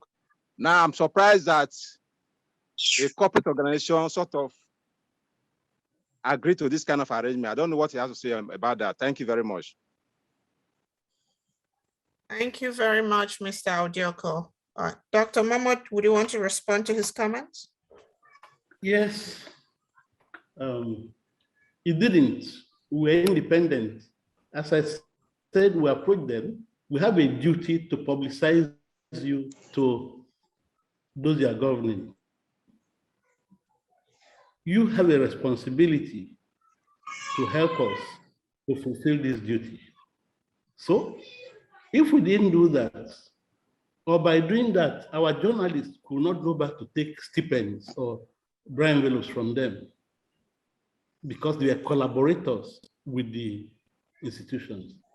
And because Minaj was a private media outfit focused on profit from adverts by the public, from the size of the audience that we can sell to advertisers, we balanced, in fact, we focused on service to the public rather than service to our patronizers, to the government and so on. So we were very critical of government in that time. What this repeated itself to me in the Guardian also. When I took over as general manager of financial and coordinator of Financial Guardian, I noticed that when you go to interview MDs of companies and so on, they try to give us transport stipends, transport fare. And I told my reporter, I said, no, don't. Tell them that your media house pays you well. If they have anything they want to, if they are satisfied with our services, they should put their adverts in the Guardian. When they put the adverts in the Guardian, we pay commission on those adverts to our reporters. So our reporters grew beyond the brown envelope syndrome, and Guardian didn't compromise on its integrity and service to the public because we knew that our success depended on the readership and the audience that were servicing and their satisfaction with us. So no, this is not antithetical to media, to independence. If you don't do it, the people are willing to pay for good services. If you don't collect the money, your staff will go and collect it at the back. And so, like in the Post Express, we had a situation where the newspaper was doing badly, but the reporters were doing very well. So that's why we said this, that the media itself should focus on good service and then get able to pay for that service. I hope that satisfies you, Mr. Udioko. Yes, thank you very much. Dr. Issa. Thank you. I see we have Samuel Okere. Samuel Okere, would you like to chime in here? Thank you very much. I have been listening to Dr. Professor Issa Momo, and although I'm not a Jacksonian, but I think that I'm a friend of the Jacksonians. I come from Babcock University in Ogun State. I teach in the Department of Mass Communication, and I'm the director of the University Press at Babcock University. I have listened very well, especially my interest is on his emphasizing the need for the new curriculum, especially as it affects the unbundling of communication studies. And I have this to say. I have taken time to look at the so far proposed courses and all. And I'm asking Prof, how have you taken time to study this curriculum so far? Where will the proposals or recommendations you've made fit in? Because very well, media and journalism have to be driven by human resources, have to be driven by financial management, have to be driven by technology. So how do you advise, especially the journalism aspect of this curriculum? It looks to me like the old thing too, and I'm wondering, I'm in a private university, what will appeal to me to send my child or ward to the university to study journalism, looking at the course content proposal so far? Thank you very much. Which one? Which proposal? My own or the unbundled one? The unbundled one, sir. The unbundled one. That's what I'm saying. I'm saying that the unbundled one do not emphasize the sources of finance that would drive media training. Yes, Prof, I agree with you. I'm also emphasizing what you said, but I said because you have a speaking voice, how would you drive these proposals so that they will fit into the unbundled and not to say, oh, it is a finished thing? Okay, as I said in the earlier part of my discussion, the polytechnics are now also bringing up their own unbundled suggestions. And so, yes, the universities have had theirs. Following the universities, we are going to propose a better curriculum because, of course, polytechnics are supposed to be at the lower level of technology and technical training. So we're going to infuse that more into the new unbundled curriculum and hope that the universities will also learn that given what has happened with ASU, all the long strike and so on and so forth, that the days of funding from government and grants and subsidies are thinning out. So every institution must think of how to generate money to run itself. And I'm saying one of the ways to generate money is to train your students in the art of money making and money management. You get very much, bro. So thank you very much. I agree with you. Thank you, Mr. Yes. Dr. Kelly. Thank you. Thank you very much for that, for the comments, Mr. Okere. Any other questions? Otherwise, I'd like to invite back Professor Kibo.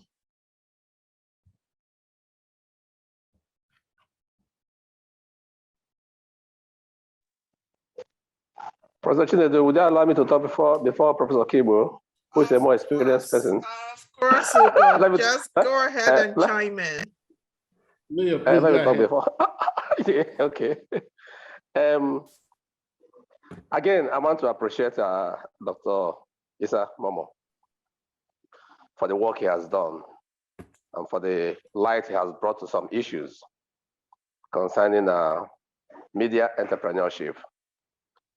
If I heard him very well, I think he said somewhere, these are my own words, not his own words. He said somewhere that media in Nigeria is punching below its weight. Yeah. And that it is barely making sufficient contributions to the gross national product and the gross domestic product of Nigeria. You can't argue against that submission. But I want to cite very quickly 2 examples of how an oppressive, I'm sorry, I hope I will not be dubbed, or my interventions will not be dubbed as lamentations of Ugonoha, but I'll still go ahead. I was saying that I wanted to cite 2 examples of what an oppressive operating environment can do to the media in Nigeria. 1, Dr. Momo, spoke glowingly about the Guardian newspaper, which I subscribe to. There's no doubt about that one. But I want us to cast our mind back to somewhere at the beginning of the Guardian newspaper. I happen to be around that period too, as a student, as an intern. 1, it started with a policy of simply Mr.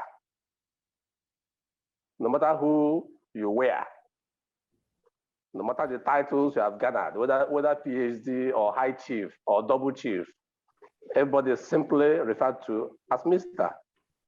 And it was thought then to be a very brilliant idea, a leveler in the society.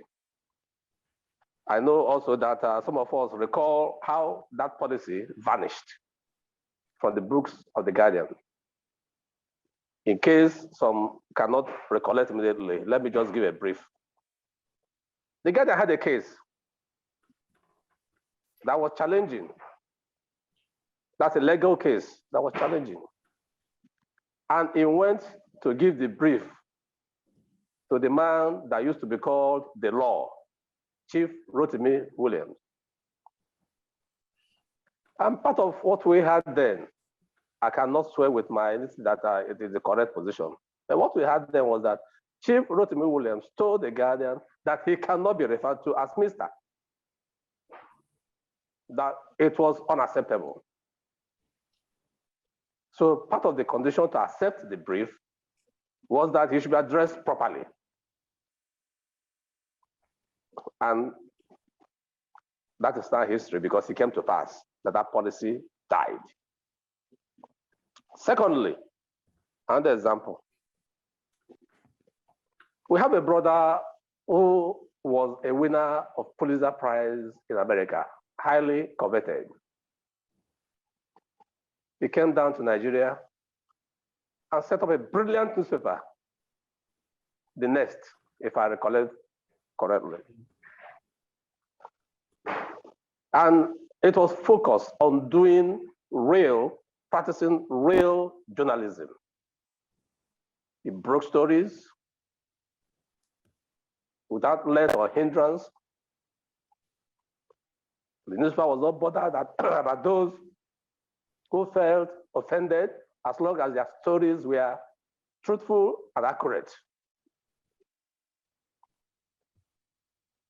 I'm not sure I recollect very well, but I'm not sure The Nest survived more than 2 years.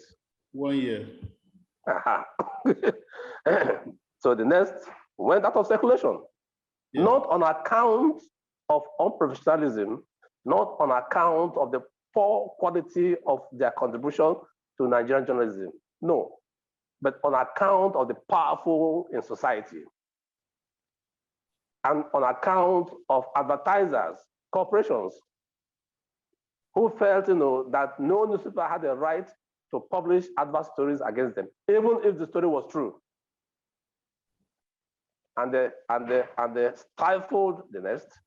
They denied it of advert revenue, and there was no way for those of us who once practiced in that industry, in that arm of journalism, the print journal. You cannot survive on copy sales.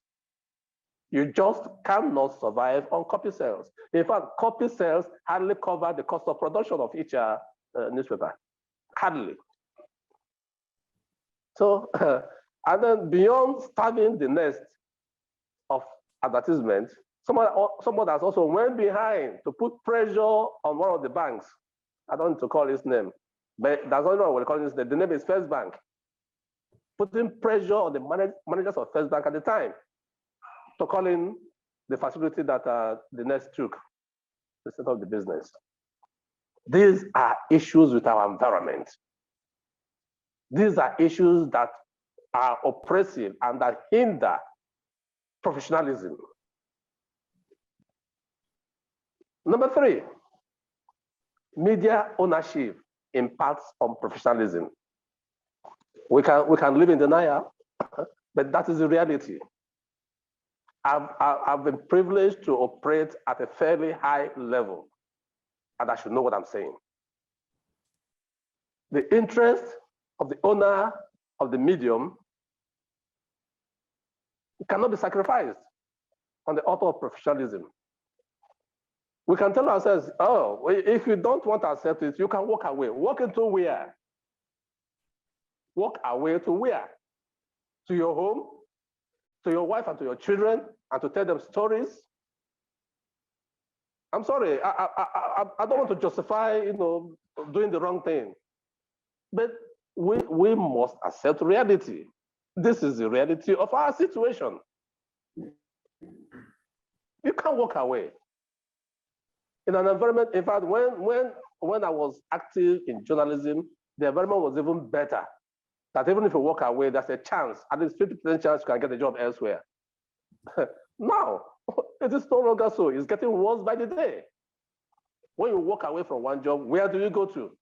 And the place you are going to is owned by somebody else who also has interest, proprietary interest, that may be in conflict with your desire to be professional in your duty. So how do we reconcile such situation? Number 3 or number 4, forget my numbering. Number 4. Number 4. I've said repeatedly that I'm no longer active in journalism, but I have my ears on the ground. If I speak more about print journalism because that was my area essentially in my close to 30 years of practice. Most of our newspapers are distressed as we speak. Distress, acute distress. They can hardly fund the operational cost. I don't want to talk about paying salaries to journalists. No, I don't want to go into that place because many of them, if I say 70%, I may be exaggerating, but it's close to 70%, are distressed and are hardly paying their workers. And when you don't pay a worker for 1 month, for 2 months, for 6 months, some for 2 years, what do you expect? What professionalism do you expect in that kind of situation? One of our media owners in Nigeria went elsewhere some years back to float a newspaper. He had to come back, he had to shut it down because that environment will not accept a situation where you're owing workers. But we live with it here in Nigeria. Okay, newspapers are owing workers. So what? What about governments that are sovereign and sub-sovereign, owing workers legitimate income? So when I happen some of these things, it will appear as if I'm lamenting. It's a lamentation. Probably it is, but that's our reality, and we have to accept it. But maybe we have to be more creative in finding ways to overcome it. Then let me go to the fifth area, the new media. The new media, this era of so-called citizen journalism or journalists. The environment is being fouled. Fake news all over the place. The rush to beat others to it without giving any consideration to verifying what you are putting out will impact, if it's not already impacting, adversely on Nigeria, on our society. And it's also a reproach to our profession, if journalism is a profession actually. It's a reproach to our profession. You have 1,001 quacks all over the place. If you can get a smart device and then put data, you're a journalist. You inflict your opinion and your ignorance on the rest of the society. You bastardize what should ordinarily be a noble profession. That is our experience in Nigeria today. And that area is hardly regulated. It appears to be a market for all comers. Indeed, sometimes when you read what the broadcast or they publish, in the internet, you cover your face, you are ashamed of yourself. Illiteracy being inflicted on the society. Illiteracy.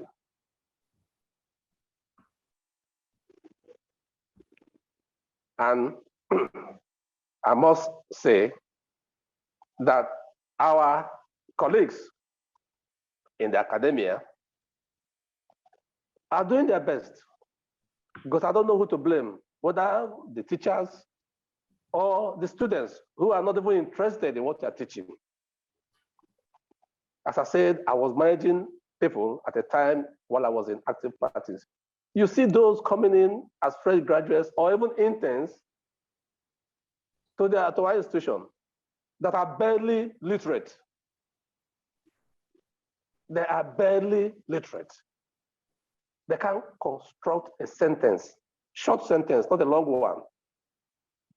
And these are people we are preparing to inflict on society and to inflict on the profession. Not putting blame on anybody, because I know that some teachers are dedicated. They have given their life to that pursuit. I also know that some students are not interested. Their minds are elsewhere on how to make a kill overnight. That also is our reality. Number 6, income. It also gravitates to, again, the environment, the economy. Income is disappearing. Of course, in fact, the real situation is that for majority of people in Nigeria today, there's no income. Whether you are in paid employment or you are hustling or you are doing business, there is virtually no income. You can barely survive from day to day. And then we are thinking of a situation where media can make a contribution to the GNP and the GDP when consumers are hamstrung, as it were. I don't need to look for who to use as an example. I'll use myself. Given where I'm coming from, can I actually afford to buy a newspaper, one, I'm not even talking about beyond one, every day, regularly, but I should. I should. In spite of the environment, I should consider myself a privileged person. But can I? When there are demands on the income, when there are pressures on what's available, if we don't patronize the media, how will they make it? How will they sustain employing our colleagues and our friends and our brothers? How will they make contribution to the national coffers in one way or the other? It is difficult. It is difficult. There are good journalists today, but there are many, many pretenders, bad journalists, and they're impacting on our profession, they're impacting on the society. We are suffering. It cuts across the board. I'm not talking about print journalism. In the broadcast area, you hear people, you hear a lot of illiterates who are anchors and who are voiceover specialists. Doctor, I don't know. Not only you, everybody here. Okay. Thank you. So, thank you. Should I answer them? No, if you can, yes. Okay, sir, I can go ahead and answer. What I'm saying is that there has been a misreading of the reality of the environment. You talk of an oppressive environment, but even in oppression, some people thrive. That's why I said, don't look at the total environment and say it's oppressive. When you categorize them, you find that some sectors are good for you, some are bad for you. Service the good ones and leave out the bad ones, or try to improve the bad ones by criticizing them and so on. You gave an example of the next and so on that failed. Because yes, you can't bite the fingers that feed you. But you can make the fingers to know that by feeding you, they are also benefiting. So they should change the way they are operating. That's why I thought of standard operating procedures. That's why I thought of first knowing your market. The market is where you make the money from. Not just the profit, but the money that sustains you. You thought of high operating costs. Yes, because according to Umagba, one of the very brilliant minds from Jackson those days, the media industry is shown by what we call feather bedding, whereby a bird does not know how much feathers it needs to fly to remain on ground. So it keeps growing feathers until it's no longer able to fly. So the Guardian did well, yes. They were wrong in trying to approach everybody as Mr. God didn't create society as equal. The philosophy that all are born equal, we know is very popular, but it's not realistic. No being born equally, everybody takes a position as you grow in life. So we should have said F.R.A. Williams is Mr.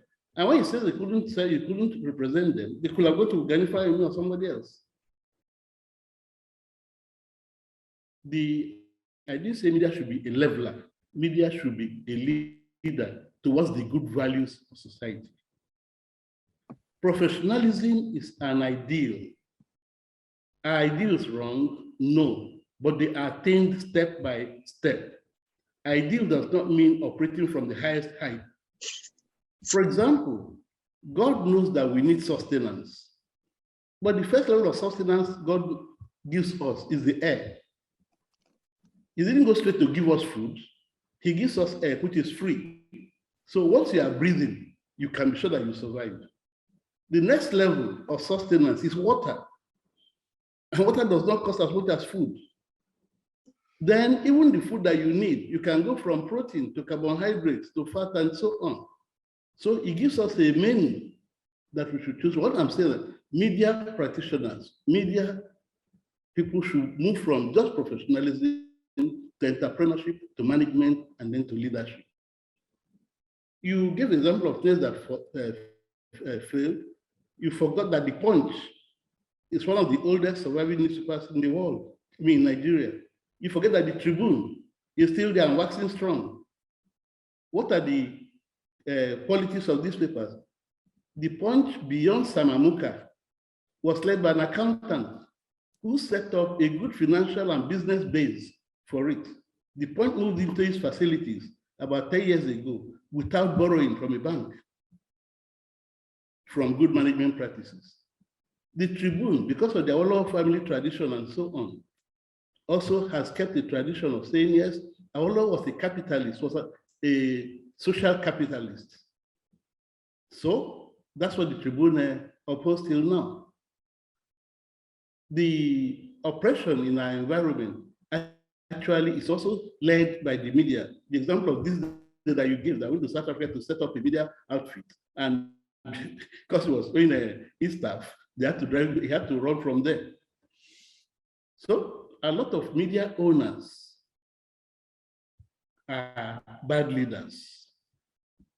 But in this era, in emerging Nigeria, in the Nigeria of social journalism and social media, you no longer have to look for a job, you create jobs. I recall that growing up in my time, letter writing for elders who were illiterate was a means of making money. Now, my children helped me to set up, even this session that we have, I had to get a younger person to help me to set up the Zoom and so on. Of course, I won't let him do it for free. He won't ask me for money, but I'll be a fool to say he should spend his 4 hours with me, give me service, and me not give him anything. So that's what I'm saying, that we should be realistic. We should interpret our environment realistically and construct our media offerings in such a way that we must sustain ourselves with the necessary requirements that we have. And that is what media entrepreneurship is all about. Not say, if I live here, where do I go to? If I live here, I have my hands and my legs that I can work. I left a university, I retired from a university, and I'm in a polytechnic. Others will say, instead of moving up to professorship, you've gone to a lower level. But I ask myself, I've trained all my children, I live in my own house, I ride my own cars. Do I need the salary of a professor to sustain myself?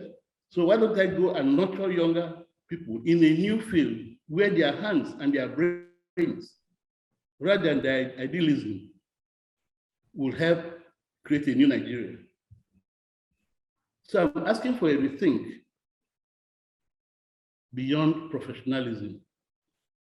That's why I talked of better media management and performance through media enterprise, so that the enterprises will create these small and medium enterprise SMEs that media enterprises will become, will be the driving energy of the new Nigeria that is unfolding. Mr. Agu, I hope I'm going to address some of your misgivings. Thank you, Doctor. Thank you. Yeah. Thank you, Dr. Issa, for that response. Dr. Chike, you've been raising your hand for a while. Please, you have the floor. Let's hear from you. Thank you. I have a question. Dr. Momo, when you look at the kind of business model that the newspapers especially are operating today, don't you see any challenge?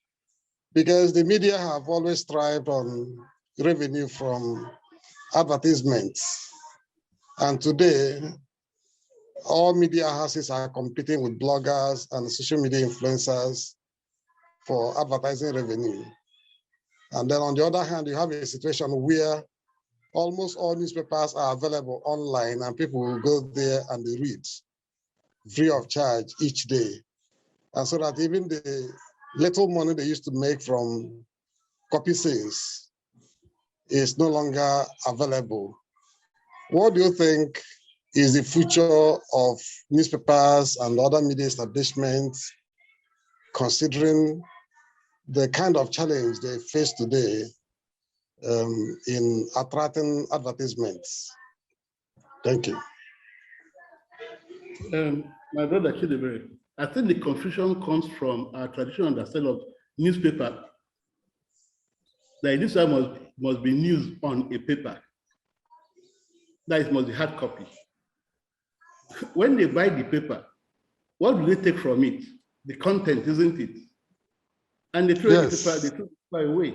That's why you find the paper with Sakara women and those selling by the street side. So the paper is not the real product. The product is the content. Can this content be delivered in a different way? Radio taught us very early that the ear and the eyes absorb more than the hands are carrying the newspaper. So it is because we have a wrong business model that we are saying that newspapers are being stifled because we cannot buy copies. I give an example. I quoted the India media industry. In the media industry, no India buys more than 2 papers a day. Because all the papers have virtually the same stories. So once you buy one, you have read everything that there is. So we should not build an economy where we expect that papers must be hard copies. The new world, papers, news should be soft copies. Then you find a way to charge people for access to the soft copies. That's what Business Day has done. They make more money from their subscribers, from those who want information. That's what Reader's Digest of old. And the Economist actually taught us. The Economist was making money from selling the magazines, but making more money from the financial information, financial intelligence, the economic intelligence unit that it was selling to special niches of economists who wanted economic information and were willing to pay for it. All the big banks were subscribing to the economic intelligence unit, even if they don't buy the magazines. So we must construct a new media industry. That is my thesis. And that new media industry, we must say quick steps are necessary. Quick steps must be costed for. Quick steps will bring us money, enough money to survive. And the ones that will not give us enough money to survive, we discard. We leave for others. Even this is the way you say jobs are scarce. Are people not getting jobs? But they have new skills. You get what I'm saying? We need a rethink. Thank you. Thank you, sir. Thank you so much, Dr. Momo, for that response. I don't know if there is any other questions or contributions. Before we have a word from Professor Okibo. Prof, I don't know if there's anything you want to tell us more on this topic. Thank you. Okay, again, thank you all very much for giving us the opportunity to share experiences. I praise all of you who are still here after nearly 2.5 hours on a Tuesday evening. I also want to thank Professor Mba for making this possible. My brother Issa Momo has done very well. And indeed, I think he has addressed just more than Jacksonites. Your presentation is actually beneficial to at least 5 different groups. The NUC, which is responsible for developing the curricula for schools of communication in Nigeria, should be made aware of some of your ideas. And so should ACCE and ACSPN, whose members are all communication teachers. with a few practitioners, particularly mass comm teachers in Nigeria should be aware of what you are telling us today. And UNN teachers should benefit. I'm glad that Chidebere is here with us because many of the things Momo talked about are relevant to repositioning the department. And it's something that should be done conscientiously and strategically, not by accident. So Chidebere, you should take some messages back to your colleagues so that you people can brainstorm and know how to reposition the department. You have many problems which are beyond your capacity to solve, but you have to identify those problems and know where to go for the solutions. All Jacksonites, whether they are on this call or whether they in fact belong to the network or don't, should be made aware of what Issa gave us today. Because in a way, he has given us an uncommon history of the department, which many of us are not familiar with. There are some of the pioneer students, pioneer graduates like Ekwelie who are still with us. And they won't be here forever, maybe not even for long. And therefore, you have to know what to do to reap from their experiences and then fly on their patronage in repositioning yourself, because you can claim people who graduated from your department in the 60s and no other department of communication in Africa can do that. If you don't blow your trumpet, don't expect anybody, not even your benefactors, to do that for you. So UNN Masscom has a lot to be proud of. There are so many advantages you have which nobody can claim.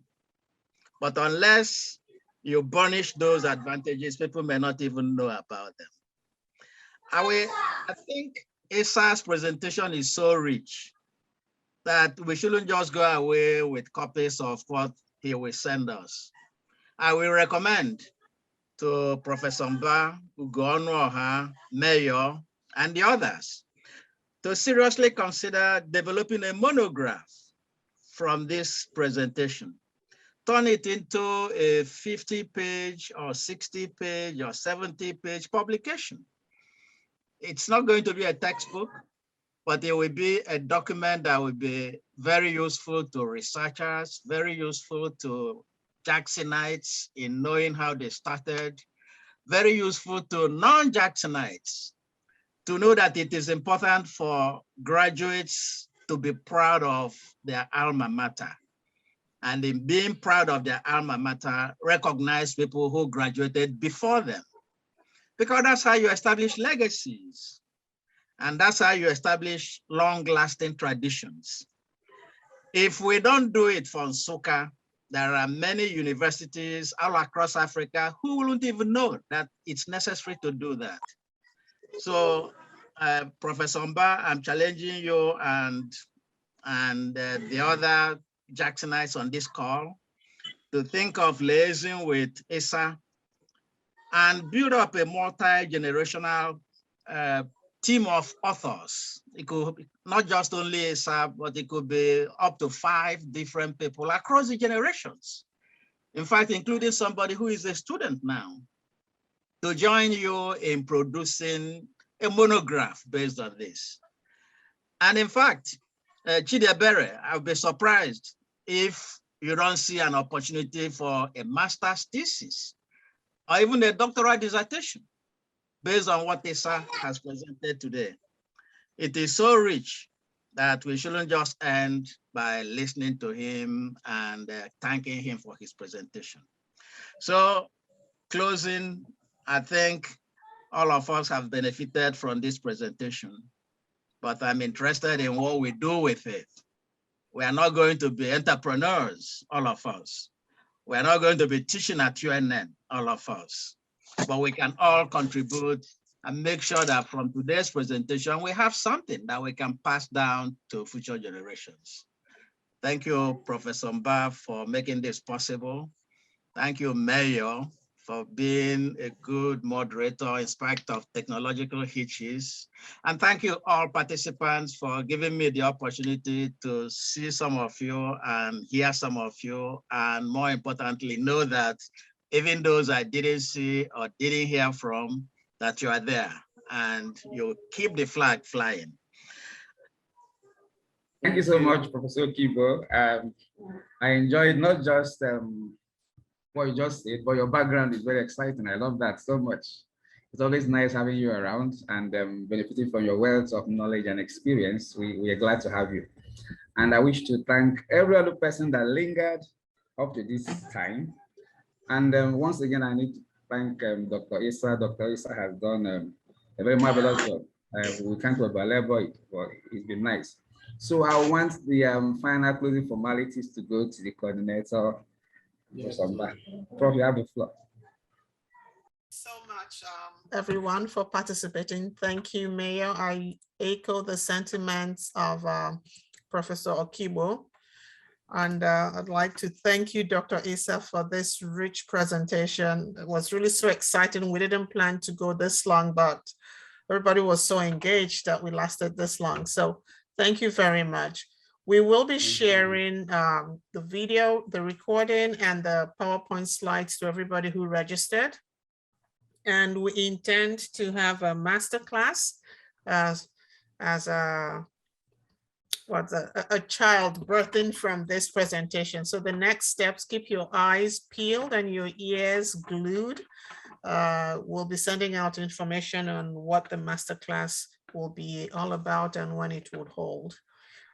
Again, thank you very much. And in the next couple of weeks, we have a new baby in the stable knowledge hub.